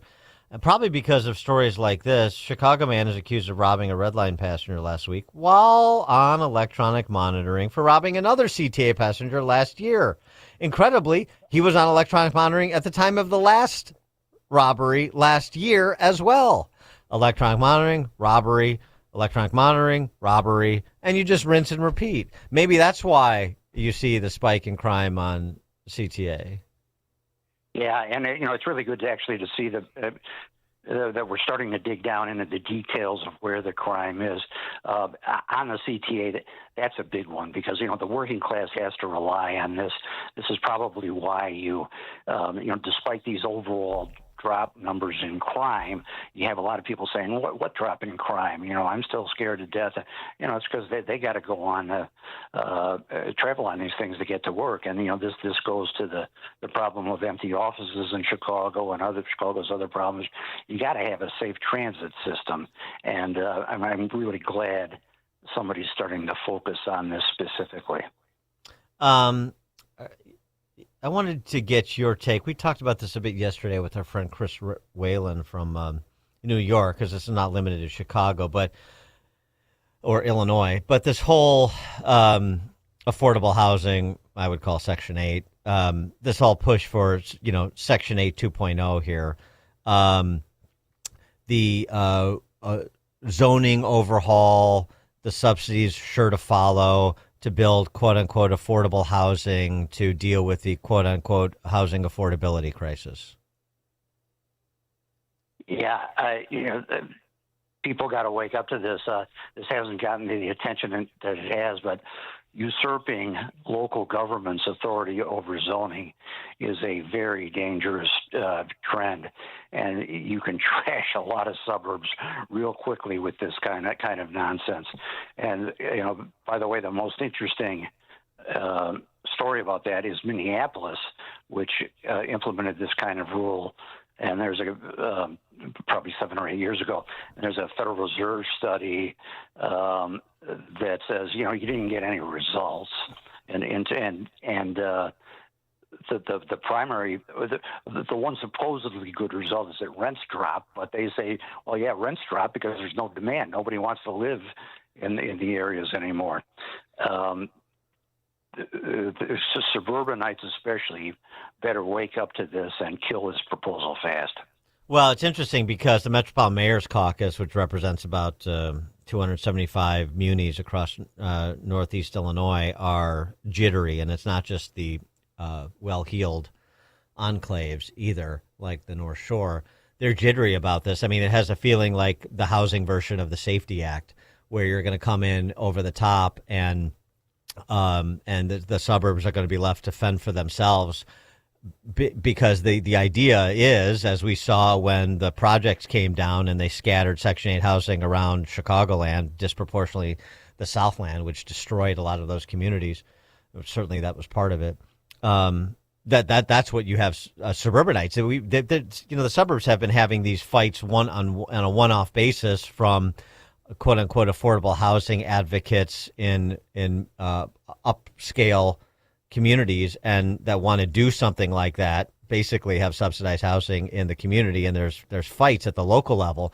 But what this would do is provide statewide cover and essentially reinforcement for what the leftists have tried to do at the local level with respect to subsidized housing. I mean, basically you're talking about subsidized housing being spread throughout Chicago Metro. That's what this is aimed to do. Yeah, and often the attention is focused on those high-end neighborhoods. They're accusing them of being NIMBYs. These rich people right. don't want to coming. But that's one of the other criticisms of these programs is that the real impact is in working class, solid neighborhoods. That's where these people wake up and suddenly find that they've got a multi-family structure going in a lot on their block, with Section 8 tenants, and those are the people that are most impacted. Mark Lennon, founder of WirePoints, wirepoints.org, all things policy related, Illinois policy related. Mark, thanks as always. Appreciate it. Thank you, Dan. Yep. And Mark joined us on Chicago's Morning Answer. This is Chicago's Morning Answer. Your show keeps me alive during the week. There's nobody I'd rather listen to between 5 and 9 in the morning than you guys. On AM 560, The Answer. Don't miss In Grace with Pastor Jim Scudder Jr. Now heard on Sunday mornings at 7:30. Tune in and find hope as Jim Scudder explores God's Word and His world each Sunday morning right here on AM 560, The Answer. Are you drowning in IRS tax debt? I owe the IRS $37,000. Get ready for a toll-free hotline. Take advantage of new IRS tax forgiveness programs that may protect you from IRS collection agencies. They have the power to garnish your wages, put liens on your property, and levy your bank account. Civic Tax Relief can help protect you from the IRS. Civic Tax Relief basically represented me against the IRS, and by the time everything was completed, I didn't owe the IRS anything. Find out about the Fresh Start program that is now available through Civic Tax Relief. Civic Tax Relief's special tax hotline can help you discover all the relief programs available for free. I would recommend anyone who has a tax problem to contact Civic Tax Relief. Just call 800-601-7780. 800-601-7780. Don't wait. Call now. 800-601-7780. 800-601-7780. Are you confident your IT systems are rock solid? There could be cracks you don't see. Don't leave your technology to chance. Take the Access One $10,000 challenge to find out. For more than 30 years, Access One has helped businesses strengthen their security, protect their data, and improve resistance to cyber vulnerabilities, all with reliable U.S.-based support. And here's their promise. If their experts can't identify at least one measurable improvement to your IT systems and processes based on NIST or CIS regulations, they will reward your compliance excellence with $10,000.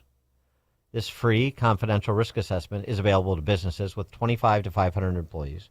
And it's a great way to verify your IT is secure and efficient.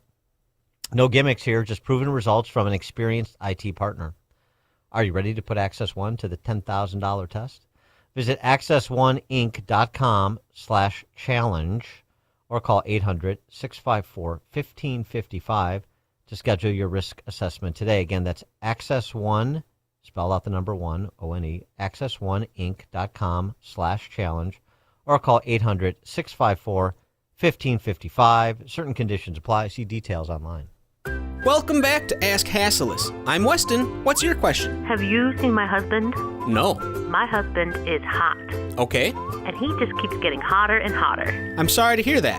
What? But I have good news. You do? Hassellus Mattress is home to a variety of cool gel mattresses, including Tempur-Pedic. No, I mean he's hot. When he sleeps, I can relate, but our cool gel mattresses sleep an average of 10 degrees cooler than traditional mattresses, so he'll be cool as a cucumber. Okay, but... And right now, get 48 months interest-free financing on Tempur-Pedic with approved credit. Well, that's great, but... Plus, free next-day delivery and setup, free removal of your old mattress, and a $300 MasterCard gift card with your new Tempur-Pedic. Hold on. You're saying I can cool down with a new Tempur-Pedic with no interest for 48 months and a $300 gift card? What do you think? I think that's pretty hot. Open 9 to 9. Find an employee-free showroom near you at Hassellus.com. We've all heard the news. The flu virus has mutated again. The vaccine just isn't as effective as they hoped. It leaves you wondering, what can you do? The answer is already inside you. You have a powerful, God-given immune system designed to protect you. It only needs a boost. I'm Dr. Michael Huber, introducing Virago.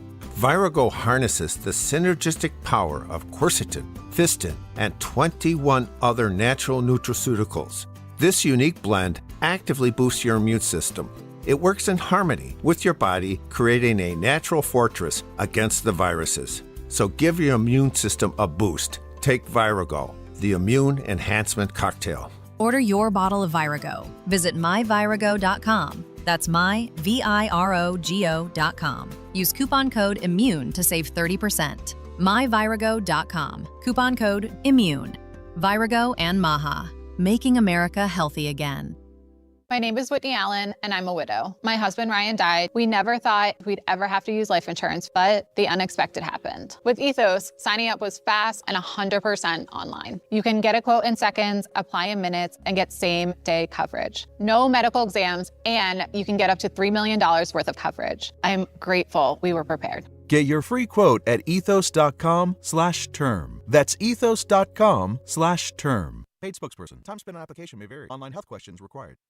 Wesley Financial Group is not a law firm, and Chuck McDowell definitely not an attorney. This is Chuck. If someone talked you into buying something really silly and you want to get out of that silly little thing, my advice, get the facts. Call me and I'll send you our timeshare exit kit absolutely free. Inside, you'll learn how timeshare works and all your options for cancellation. Call Wesley now for your free timeshare exit information kit. 800-809-7171. That's 800-809-7171. Raise your hand if chronic pain is making you feel old, older than you actually are. Ongoing pain can really turn your golden years upside down. But here's the good news. QC Kinetics patients right here in Chicagoland are getting relief. And it didn't happen in an operating room.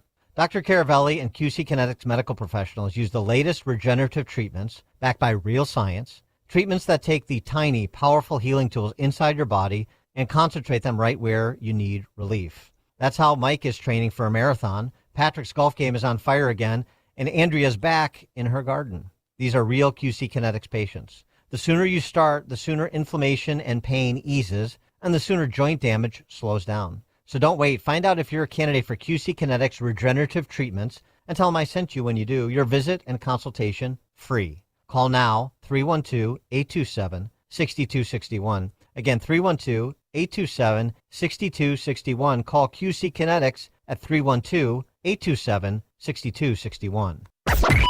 AM 560, The Answer.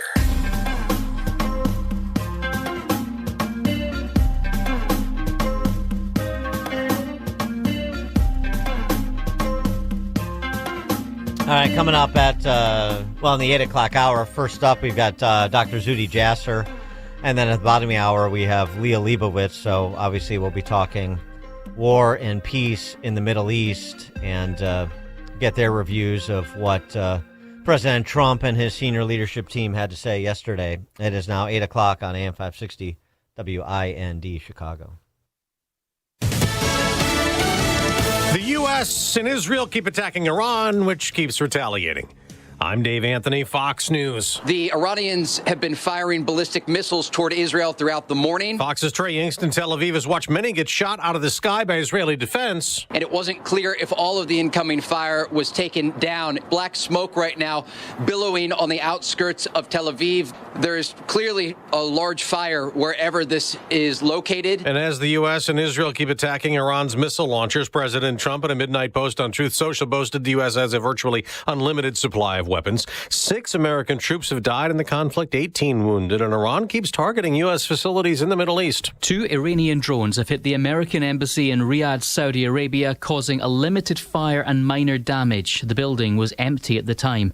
It follows an attack yesterday on the U.S. embassy in Kuwait, which remains closed. Iranian state media says a command and staff building at a U.S. airbase in Bahrain has been destroyed. That's Fox's Jonathan Savage. The State Department's urging Americans to get out of more than a dozen countries in the region, but that's tough in some places. More than 1,000 flights canceled again today.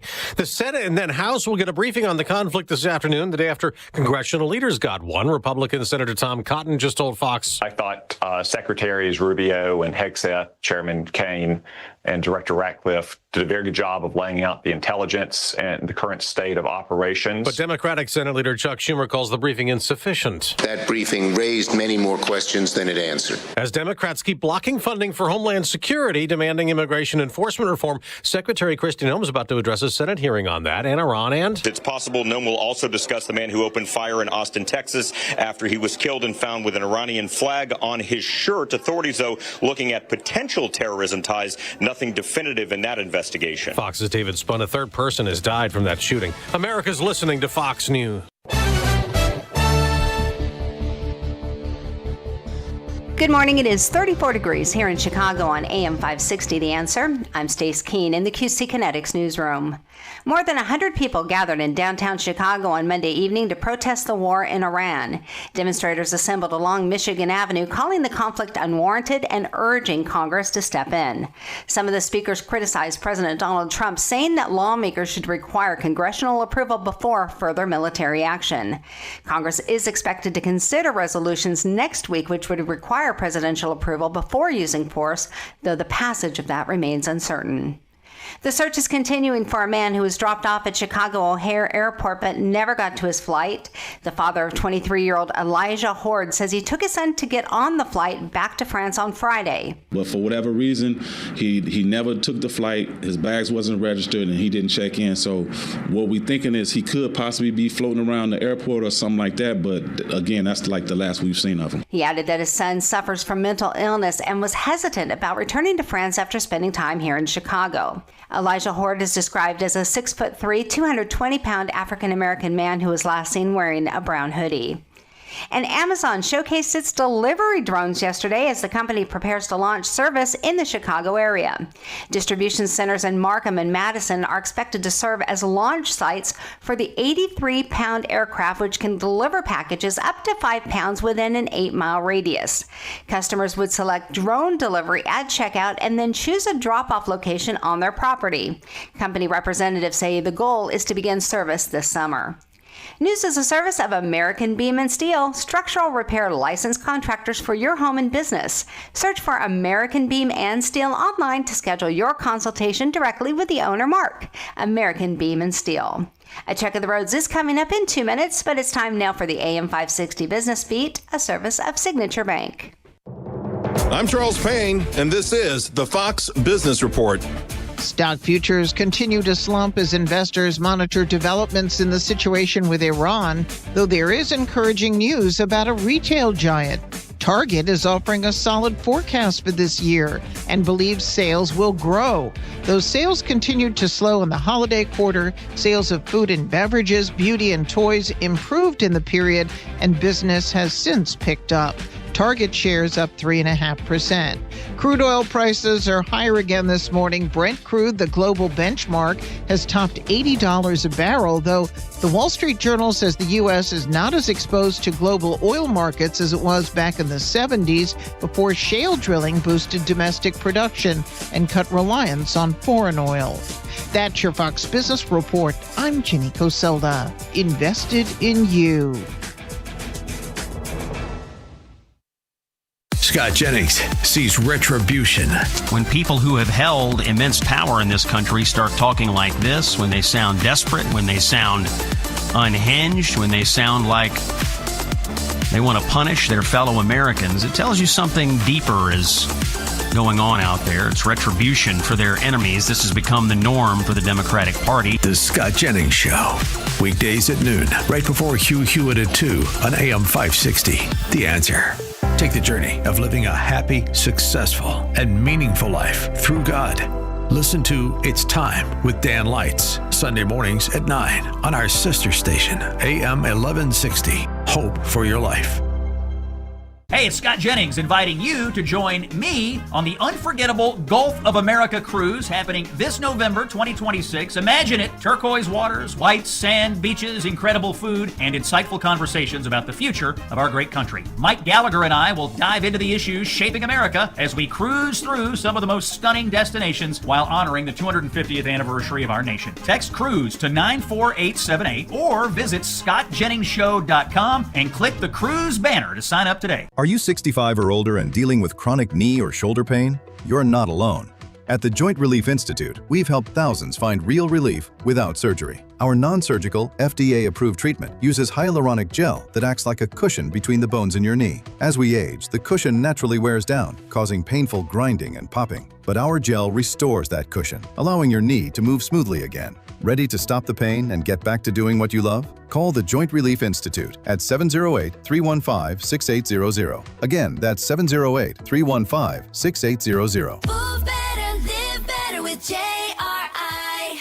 Move better and live better with JRI. Contact the Joint Relief Institute today and get back to doing what you love. Call 708-315-6800 or visit jointreliefinstitute.com. Locations in Glenview, Oak Brook, and Orland Park. Call 708-315-6800. Medicare and most private insurance plans accepted. Reclaim your mobility with the Joint Relief Institute. Hey, I'm Mike Slater. My dad passed away at the age of 63. It's out of nowhere. Had a stroke. Super hard, obviously, for the whole family, but my dad had life insurance. This is why I have life insurance for my family, for my wife and 4 kids. And the best place to get life insurance is ethos.com because you can do it in 10 minutes. And there's no medical exam and no blood test, just a few health questions. Get life insurance in 10 minutes so your family is protected. Ethos, E-T-H-O-S, ethos.com/Mike.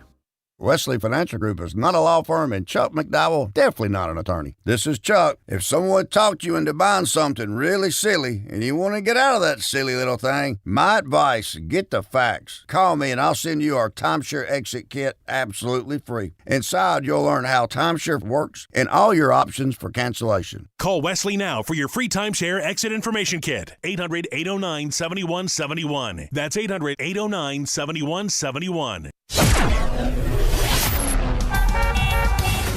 Taking a look at the roads from the Team Hochberg Traffic Center, I'm Sue Aller. 18 in on the Edens from Lake Cook to Montrose. Outbound is 26. 47 inbound on the Kennedy from O'Hare to the Burn Interchange. 44 on the reverse side. The express lanes inbound. Slow down from Montrose to Ohio Street. The Jane Addams is jammed eastbound as you head towards the Ike. And 47 minutes inbound on the Eisenhower from Wolf to the Old Post Office. Outbound is 30. 52 inbound on the Stevenson from Veterans Memorial to Lakeshore. Outbound is 31. 33 in, 11 out on the Dan Ryan from 95th to the Burn Interchange, and you've got delays on both the inbound Bishop Ford and I-57 as you head towards the Dan Ryan, but jam-packed northbound Lakeshore Drive between Bryn Mawr Avenue and Hollywood Avenue. This report is a service of the AM 560 Advantage. Membership has its privileges, including early access to event tickets, exclusive contest opportunities, and special member-only content. Join today at 560theanswer.com/join. Chicago's Morning Answer continues next, but now the latest forecast from the Air Right Heating and Cooling Weather Center.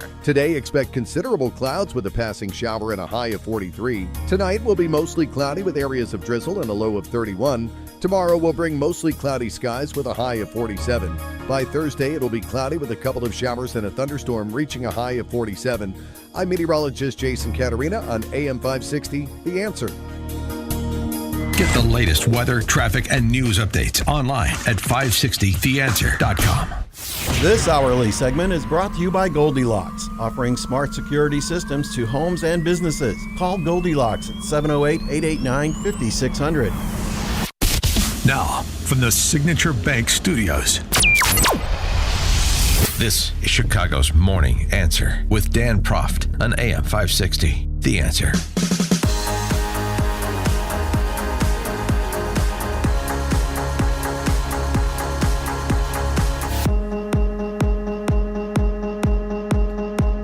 Top of the morning, Dan Proft here. And so yesterday, President Trump and Defense Secretary Pete Hegseth had a presser to address the state of play with the strikes in Iran, the Iranian response, and just more perspective, including a restatement of the objective here.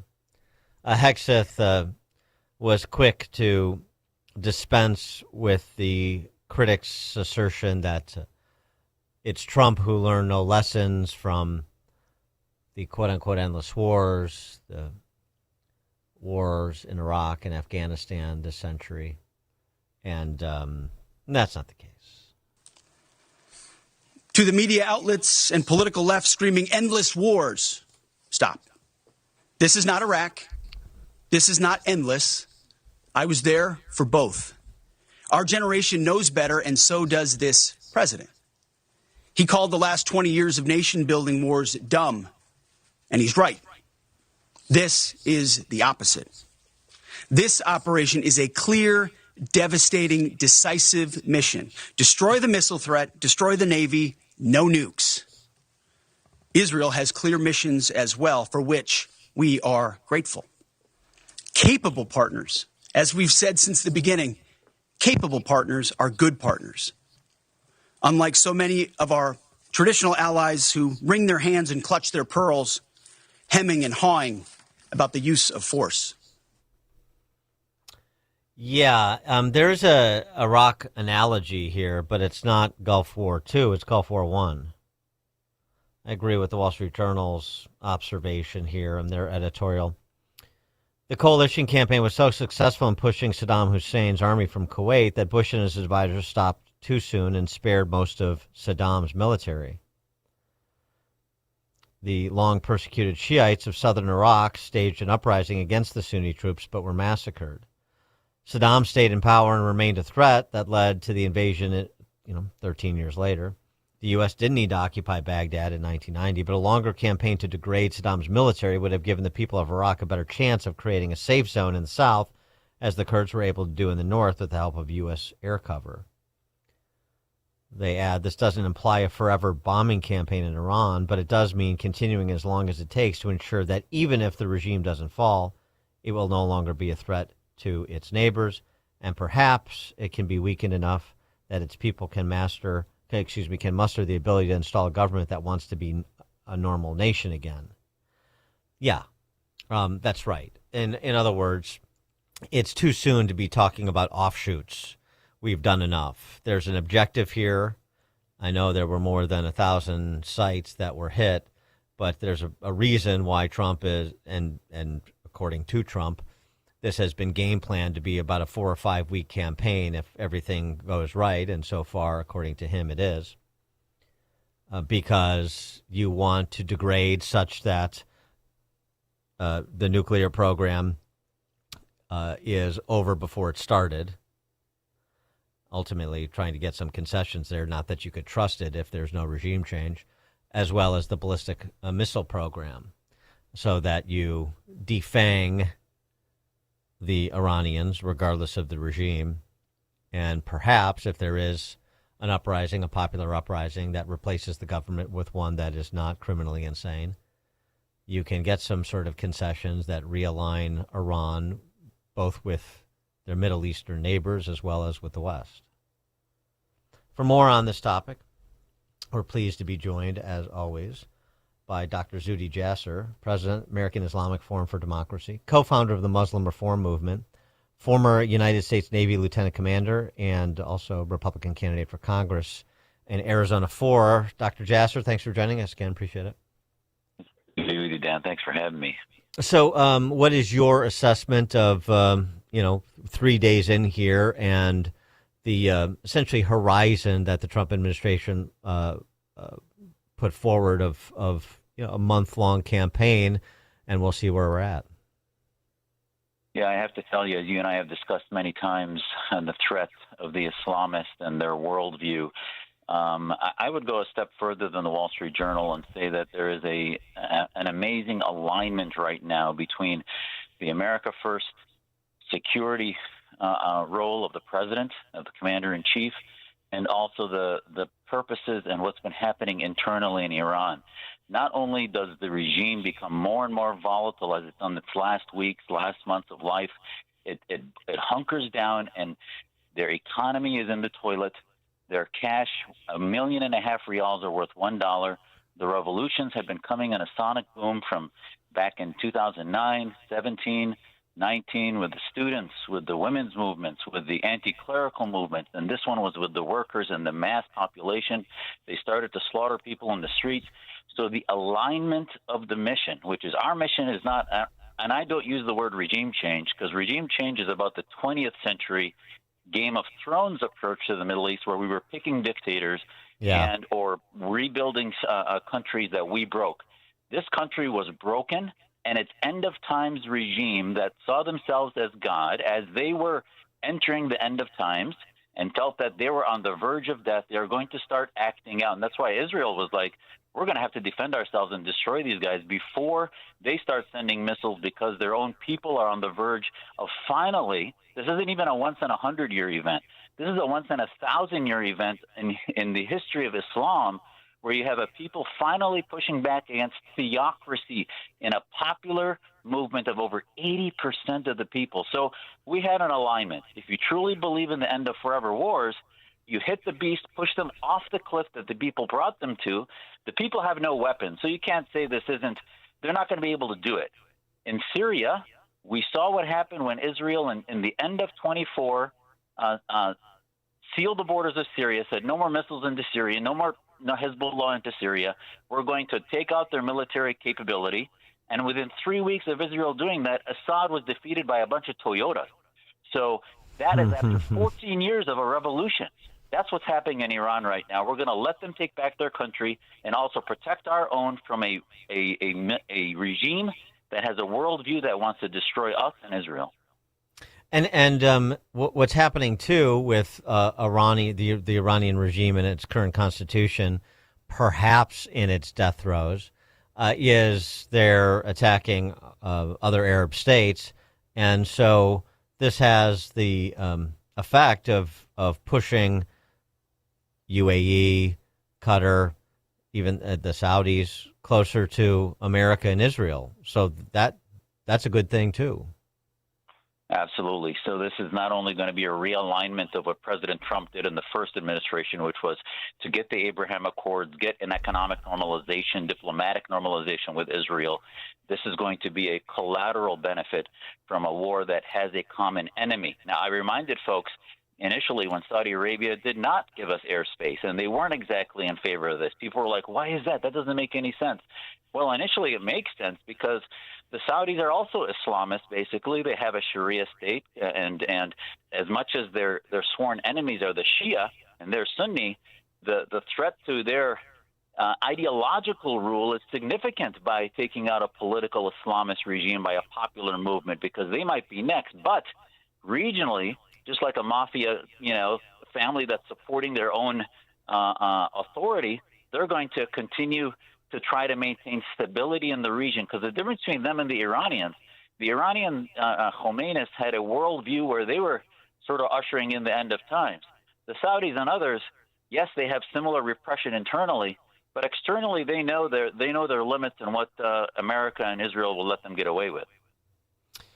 So what right now, I mean, what are the things that concern you most? I mean, there are obviously perils out there, starting with the perils of American troops in harm's way. We understand that, and 6 soldiers have been killed in action. But in addition to that, sort of the geopolitical concerns that you have. Yeah, I have to tell you is that, hopefully this operation will only take 3 to 4 weeks, if not 6 weeks max. And then we begin the hard work of, we don't want boots on the ground. We begin to continue to offer them information support and a method of transitioning. Now, if that transition includes a transitional government where their monarchy constitutional monarchy comes back for a little bit, I guess that's okay. The people probably may or may not want that, but there are three eventualities. One is that the revolution takes back over and has a transition time of 1 to 2 years and begins to reestablish civil institutions that have been gone for 47 years.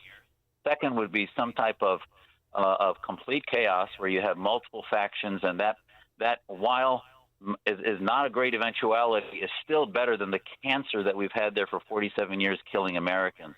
The third eventuality would be the IRGC sort of hunkers down, maintains some existence like Assad did in Syria, and ultimately keeps people in control, keeps the people under their boots, and we sort of have the worst of both worlds. So that's something we need to make sure we don't do. And that's why Israel's intelligence on the ground, the fact that we got rid of all of the military leadership in that one meeting within hours versus the 2 weeks they thought it was going to take is just phenomenal. I hope that same intel continues.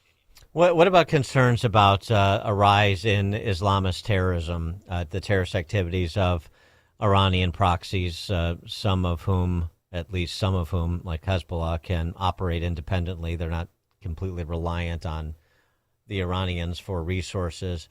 And even in the quote-unquote sleeper cells or radicalized quote-unquote lone wolves in this country, as we saw in the first part of the century, and as we saw apparently in Austin, Texas, that mass shooting where that man from Senegal, the terrorist from Senegal, who killed 2 and wounded 14 with a property of Allah pullover and like an Iranian flag T-shirt underneath that pullover, and a Quran in his car, and so on and so forth.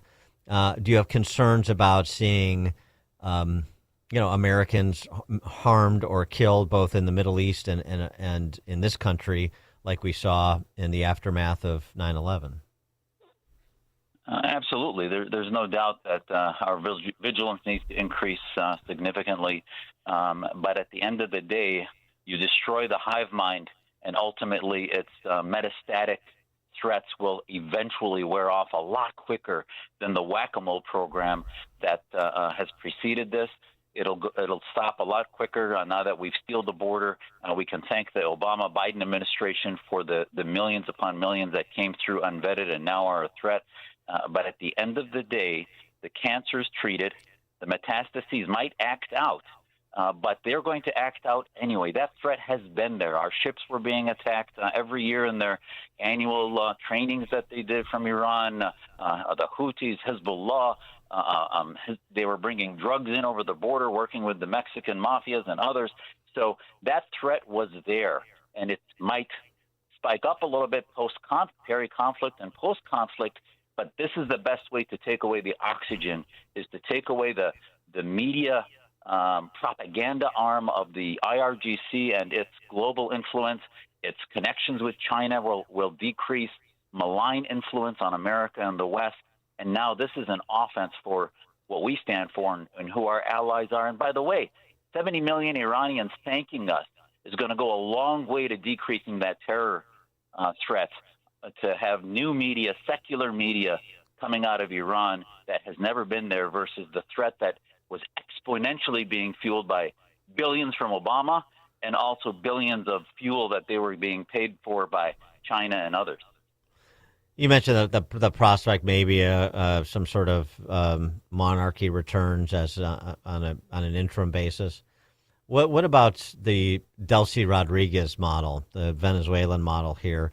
If you had some remnant from the Khamenei regime essentially assume control, but agree to work constructively with America and the West, and like in Venezuela, the people sort of accept this on an interim basis until something more permanent and better can be affected. I mean, is that is that a possibility? Or is it, and so that would be sort of a medium, middle way possibility. The monarch may be a little bit better. Obviously, something that's more oriented toward freedom would be even better than that. But the flip side is, could you get another Islamist? Could you see a re-rise of another theocratic despot following all of this too. I mean, it's like the threat assessment of what the possibilities are and what we would accept, I guess, is my overall question. At the end of the day, any expert that tells you they know where this is headed, this is uncharted territory, because you have 2 generations in Iran in which we don't know what's been happening internally, and the people have been repressed. My family escaped the Middle East because of the, not only oppression of Assad, but we came to America because we're not into genetic transmission of so-called democratic ideals. It's not genetic; it's an idea. Monarchies are not democratic. So ultimately, I get it. The Canadians and the British figured out a way to maintain, monarchies without threatening democracy and the will of the people. It can be a way to transition, and but the key is to find out what is actually the will of the people. This is different than Venezuela, where there was a criminal operative in Venezuela who we had a indictment on, and had to execute that indictment, and took it because of the narco-terrorism that was being done on our families in America. But there was no popular movement in the streets to basically say, this is your government. So in Iran, it's a bit different. In order for that government to have legitimacy, there is some history there, and they're hearkening back to the time of the Shah, where it was much better, but it wasn't a democracy. And I think the people are ready to go to the next stage. And I hope, and I've met with Pahlavi before, and I do think that their verbiage is about democracy, and it might be the best of both worlds right now is to let them transition that. But I hope they say it's a figurehead, and they allow a civilian parliament with the true power being in a prime minister versus being in the king or the Shah. Dr. Zuhdi Jasser, president of the American Islamic Forum for Democracy, co-founder of the Muslim Reform Movement, former United States Navy lieutenant commander, and Republican candidate for Congress in Arizona 4. Dr. Jasser, thank you as always. Appreciate it. Thanks. And he joined us on Chicago's Morning Answer. Before you see it on TV, share it on Facebook, or read about it in the paper, hear it here first. This is Chicago's Morning Answer on AM 560. The Answer. A small business affirmation from Progressive. Bakery owners, you will be loved today. Every pastry will be flaky. Your cake will make a child's day. Your delivery van won't get sideswiped by a distracted garbage truck driver. But if so, breathe easy, knowing you'll get back to business quickly with Progressive protecting your commercial auto. See if you can save in as little as 8 minutes at progressivecommercial.com. Progressive Casualty Insurance Company and Affiliates. Are you a fraud-paying American? 1 in 4 tax-paying Americans have been victim of identity fraud. With LifeLock, your identity, if it's stolen, they fix it guaranteed or your money back. And last year, billions in refunds were stolen. Could be from your salary, overtime, or second job. Gone. But this year, you don't need to stay a victim. Because this tax season, fraud-paying American is something no American should have to claim. Save up to 40% off your first year with the promo code BECK. Visit LifeLock.com. Terms do apply. At Access One, we don't take chances with your technology, and we put $10,000 behind our assessment to prove it.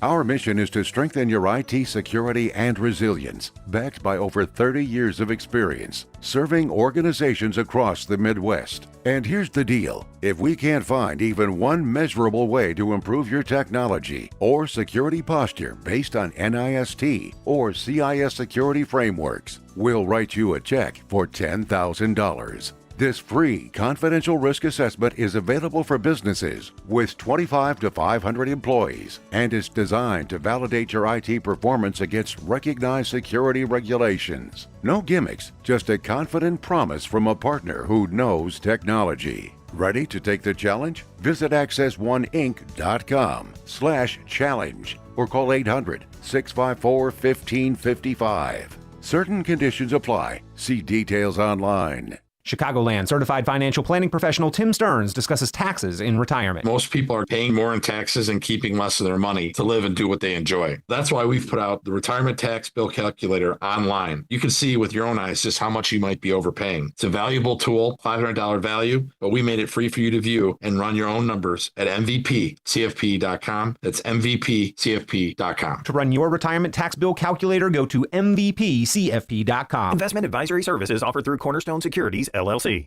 Welcome to another edition of Tuesdays with Tim. My friend Tim Stearns, a certified financial planner with TJ Stearns Financial Planning in Arlington Heights. Tim, how are you? Welcome back. Doing well. Thanks for having me. Tim, for more than 25 years, you've been helping clients achieve financial security and peace of mind, which has to be rewarding. Doing it a long time. You've got a lot of success stories on a daily basis, I'm sure. Can you give our listeners an example of a family that you've helped out recently that comes to mind? We had a 65-year-old call who had been listening to your show, and he called us and he said, he wanted to know, do I have enough assets? I'm really tired of working. I'm burnt out, etc. And he didn't know if he had the resources, and he didn't have the knowledge to get to the answer of that. So we helped him prepare a Protect and Grow blueprint. And by doing that, we helped position his money for income and cut back on the risks that they had in their current portfolio. Thank you, Tim. If you're in your 50s or 60s, I want you to speak with my friend Tim Stearns, TJ Stearns Financial Planning. Tim will help you structure and optimize your savings to prepare for 20 to 30 years of enjoyable retirement. Call Tim today to schedule your free consultation and get your free Protect and Grow blueprint. Call 1-800-640-2256. Again, that number, 800-640-2256. Tell him I sent you when you call Tim at 800-640-2256. AM 560, The Answer.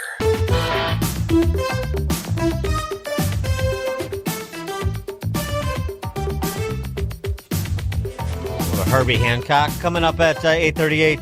Leah Leibowitz from Tablet on the Iranian trap and how Trump must navigate that trap. How he must avoid the Iranian trap. I'll describe what that is when Leo joins us at 8:38. Now we check the headlines.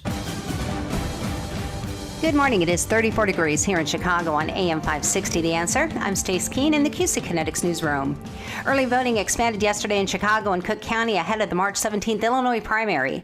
Polling sites opened in all 50 Chicago wards and at 55 suburban Cook County locations, with McHenry County adding 11 more sites.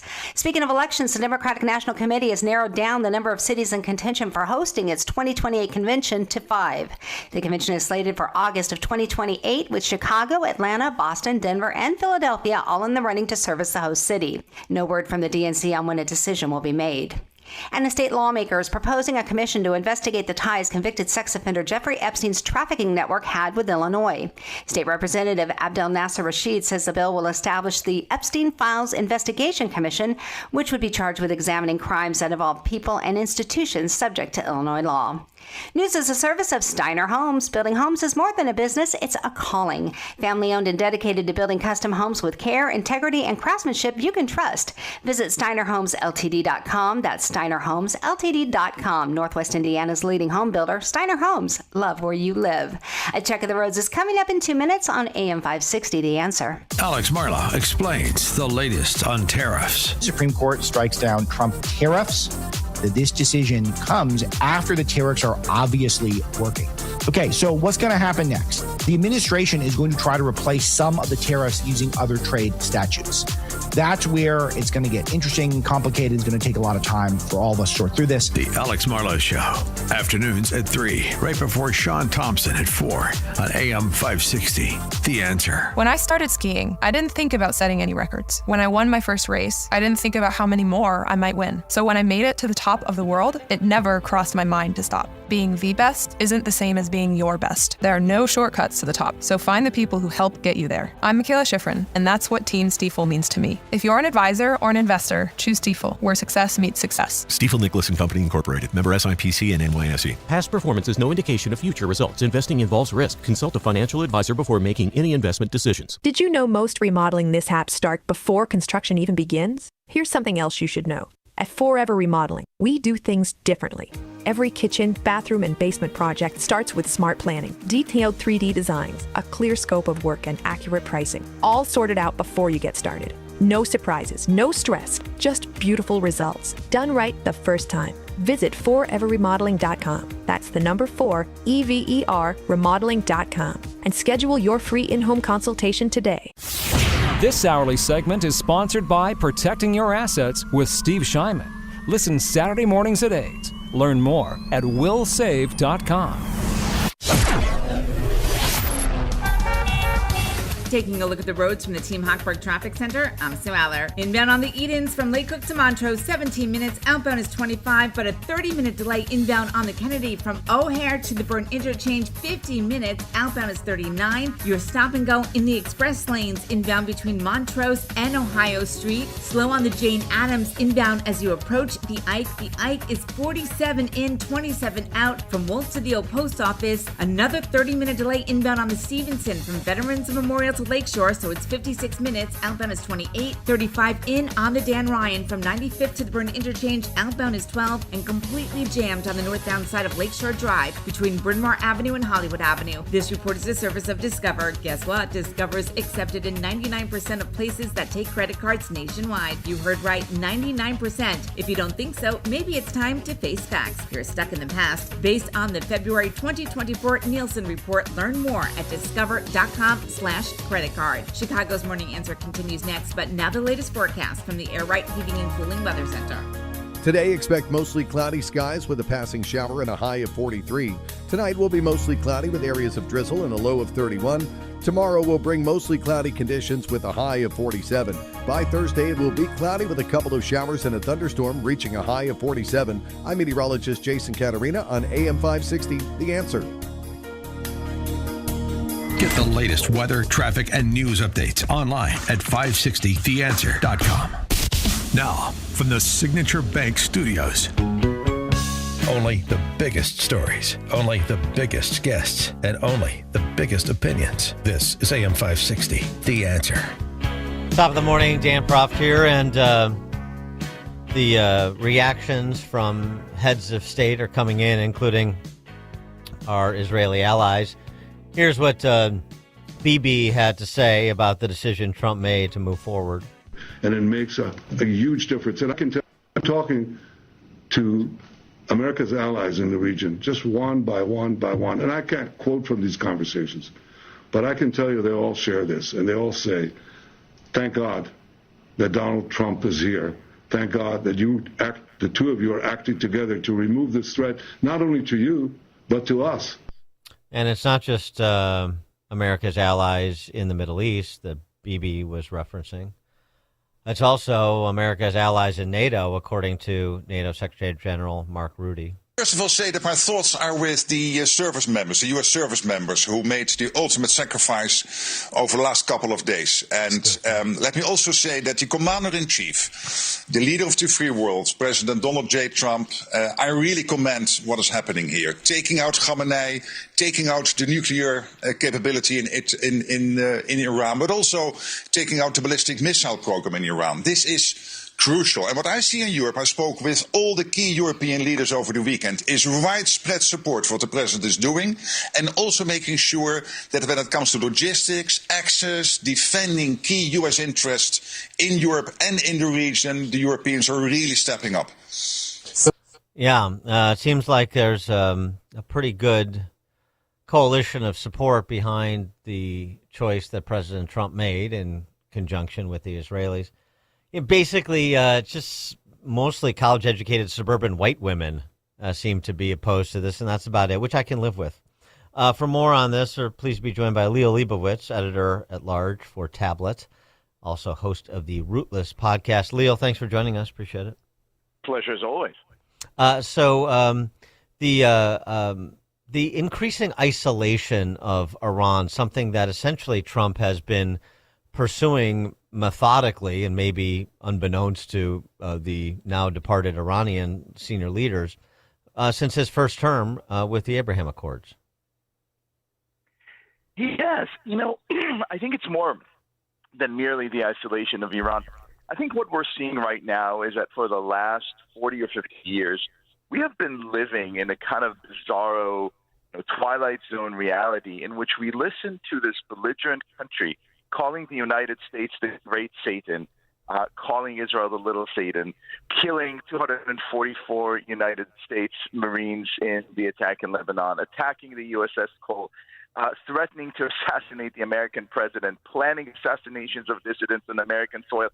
And nobody does anything until Donald Trump comes along and says, guys, America is winning. It has to protect its national interests. It has to take action. It will not be cowed by, a little backward republic in the Middle East that threatens its national interest by threatening, for example, to shut the Straits of Hormuz and curtail 1/3 of all global energy supply to the West. Guys, we're going to do what America does, which is fight for America's interest. God bless. The Iraq trap that Walter Russell Mead writes about, Trump needs to avoid the Iraq trap. I mean, there's not the endless war piece of it, although there's some aspect to it. I think that's been effectively addressed by Trump and others, Vance, Hegseth, Rubio. But here's what Walter Russell Mead writes. He must negotiate the gap between two outcomes. Any agreement he reaches with the mullahs must differ visibly from President Obama's nuclear deal, and any Middle East war he fights must be dramatically shorter and more successful than the wars in Iraq and Afghanistan. By denying the American president diplomatic victory, the Iranians provoked him to launch a war. They hope the war, as costly as it has been and will be for them, will destroy Mr. Trump in due course because WRM argues the political coalition could fray if it goes on very long.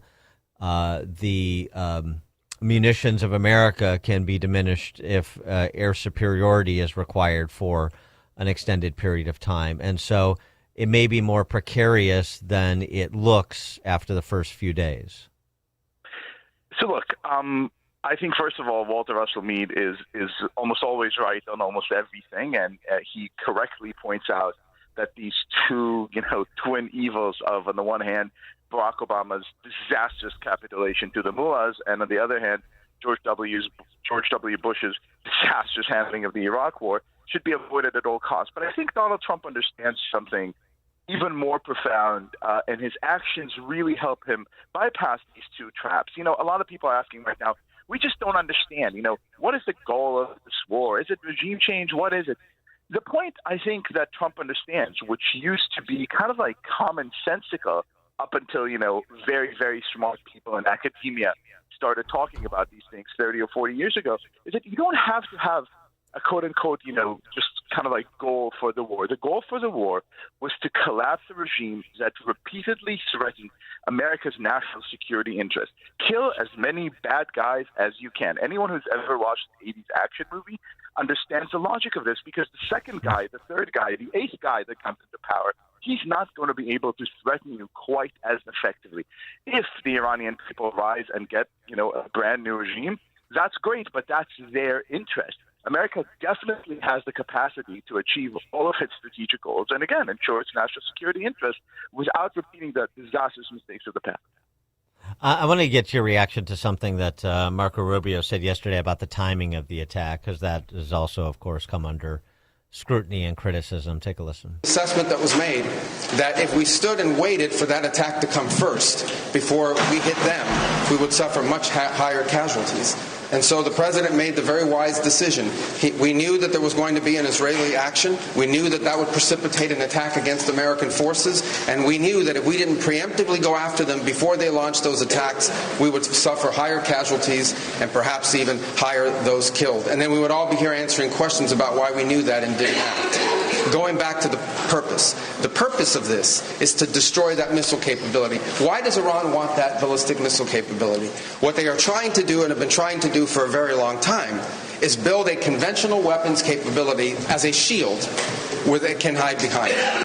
On the issue of the preemptive strike because Israel was going to launch, it's being received in some quarters like like Israel and the United States weren't coordinating. But I took that as in fact they were coordinating and the decision had been made and it was synchronized accordingly.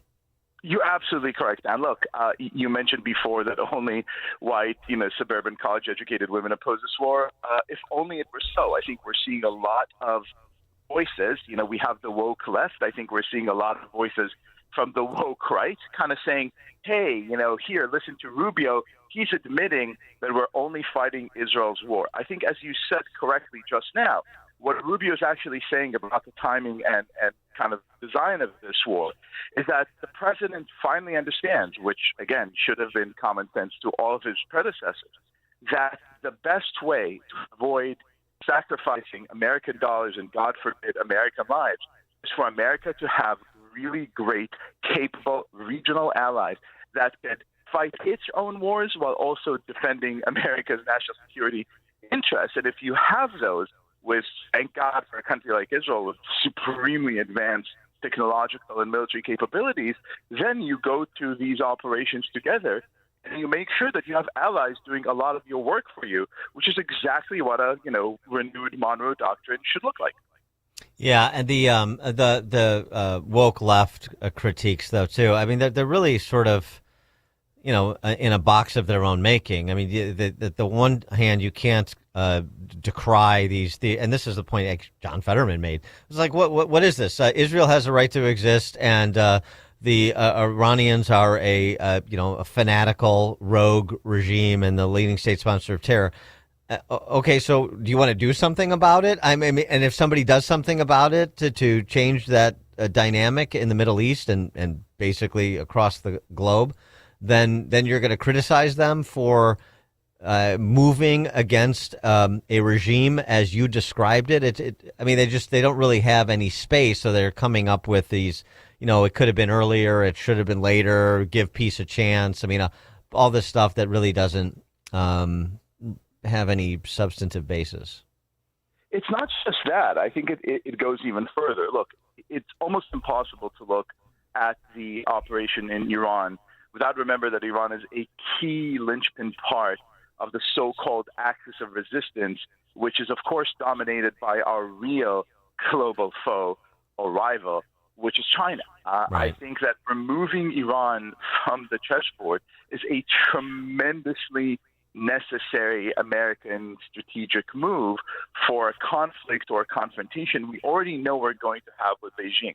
This is what great statesmen like Bibi Netanyahu and Donald Trump think like. They understand this logic.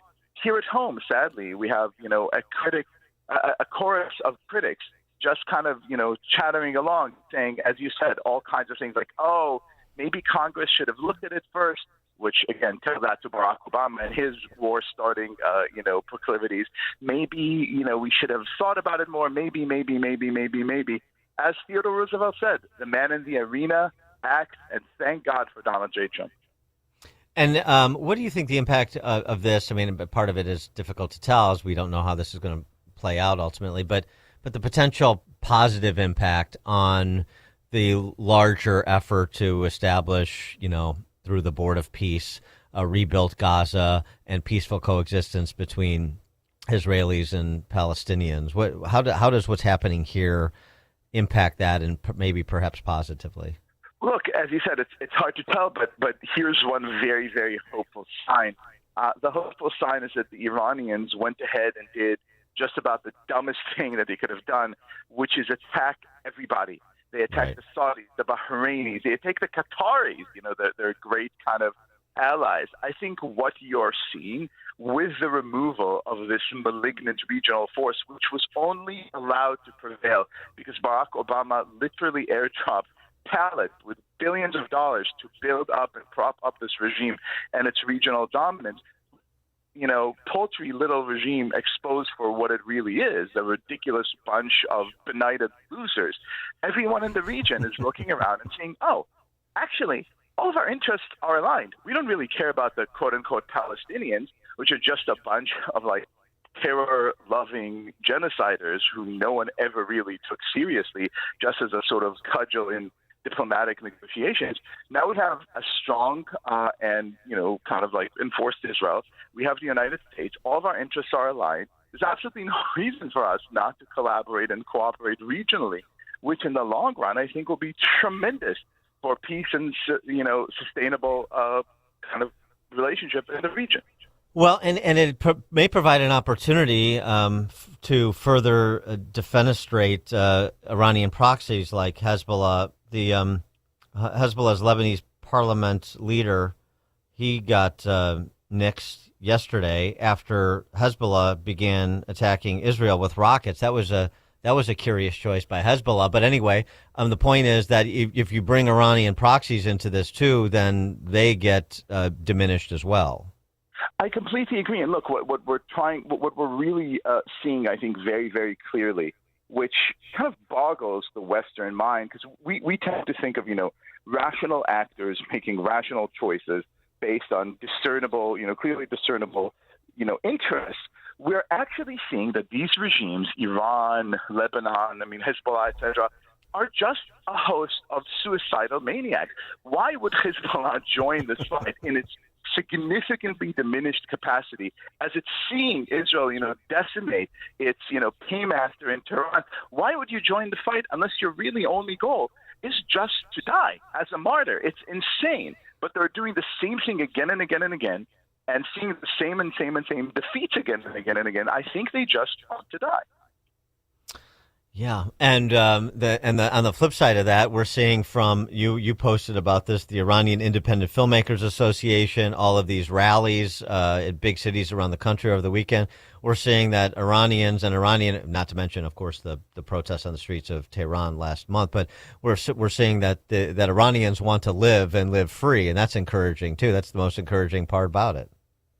Tell that to our mayor in New York City, Zoran Mamdani, who basically declared a national day of mourning when Ayatollah Khamenei was eliminated, because of course, Baldwin College progressive liberals from the West know much better than the brave Iranians fighting in the street what's best for Iran. It's a farce.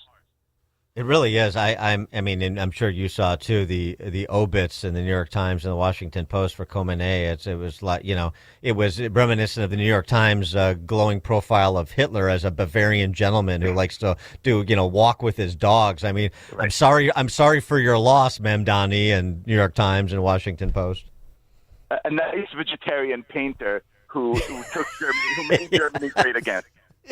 It's unbelievable. Like, literally, the Washington Post, to those of your listeners who haven't had the pleasure, wrote something like Khamenei, a kindly old man with a twinkle in his eye and a lovely smile.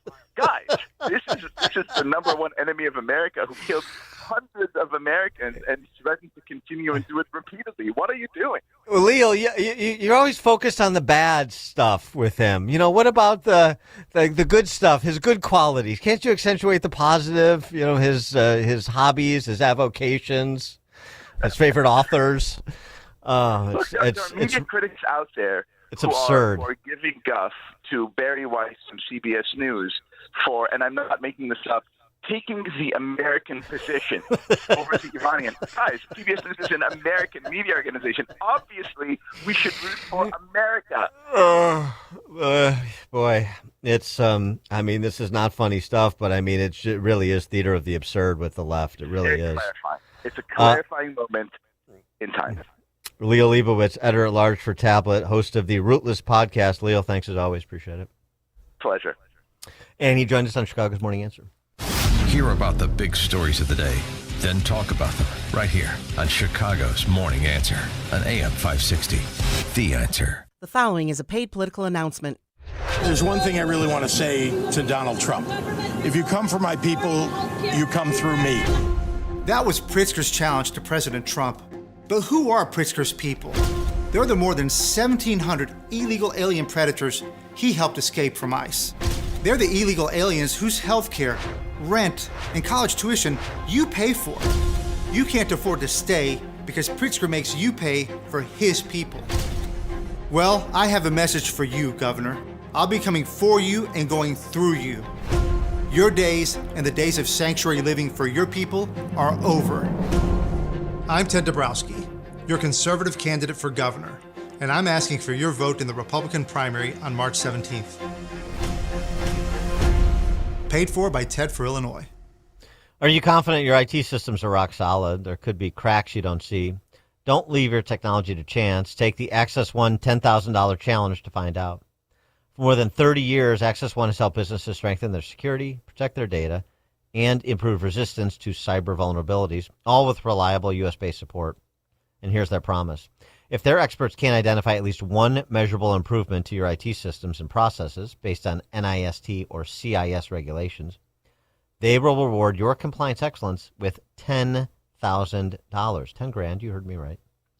This free confidential risk assessment is available to businesses with 25 to 500 employees, and it's a great way to verify your IT is secure and efficient. No gimmicks here, just proven results from an experienced IT partner. Are you ready to put Access One to the test? To do so, visit accessoneinc.com 800-654-1555 or call them at 800-654-1555 to schedule your risk assessment today. Again, access1inc.com/challenge or 1-800-654-1555. Certain conditions apply. See details online.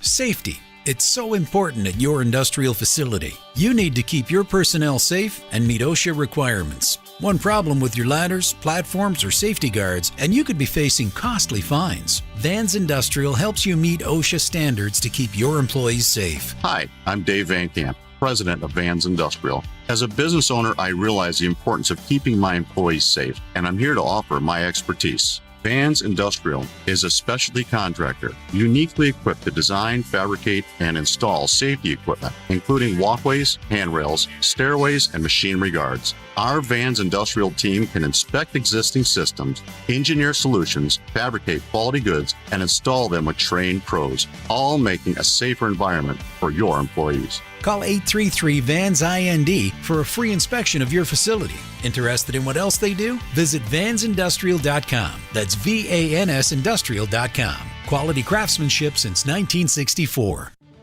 Rick Borick talks about the emotions of stock market investing. At what point would you rethink your decision that you're invested in the stock market? And you'll notice that someone who answered that question 6 months ago saying, I'm not going to panic until it's down 30%, calls you up on the phone and says, it's down 8, what's going on? And I says, what happened to the 30% guy, right?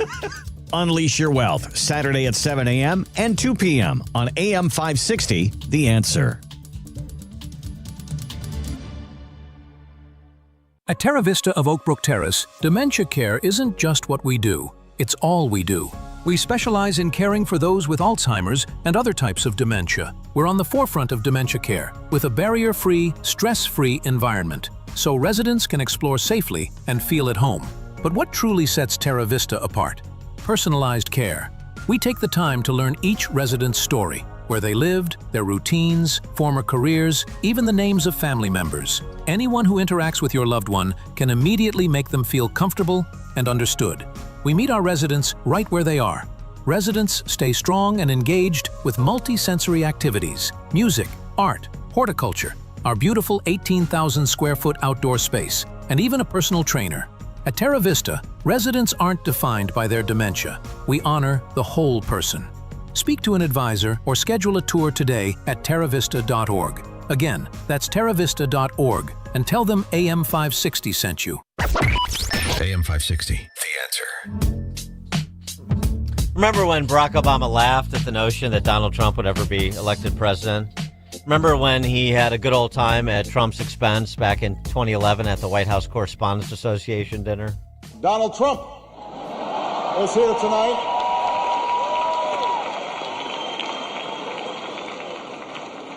Now, I know that he's taken some flack lately, but no one is happier, no one is prouder to put this birth certificate matter to rest than the Donald. And that's because he can finally get back to focusing on the issues that matter. Like, did we fake the moon landing? What really happened in Roswell? And where are Biggie and Tupac?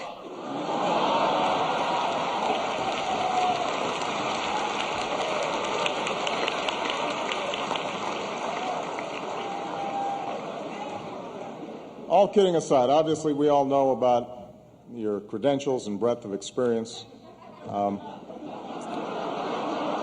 For example, no, seriously, just recently in an episode of Celebrity Apprentice, at the steakhouse, the men's cooking team did not impress the judges from Omaha Steaks.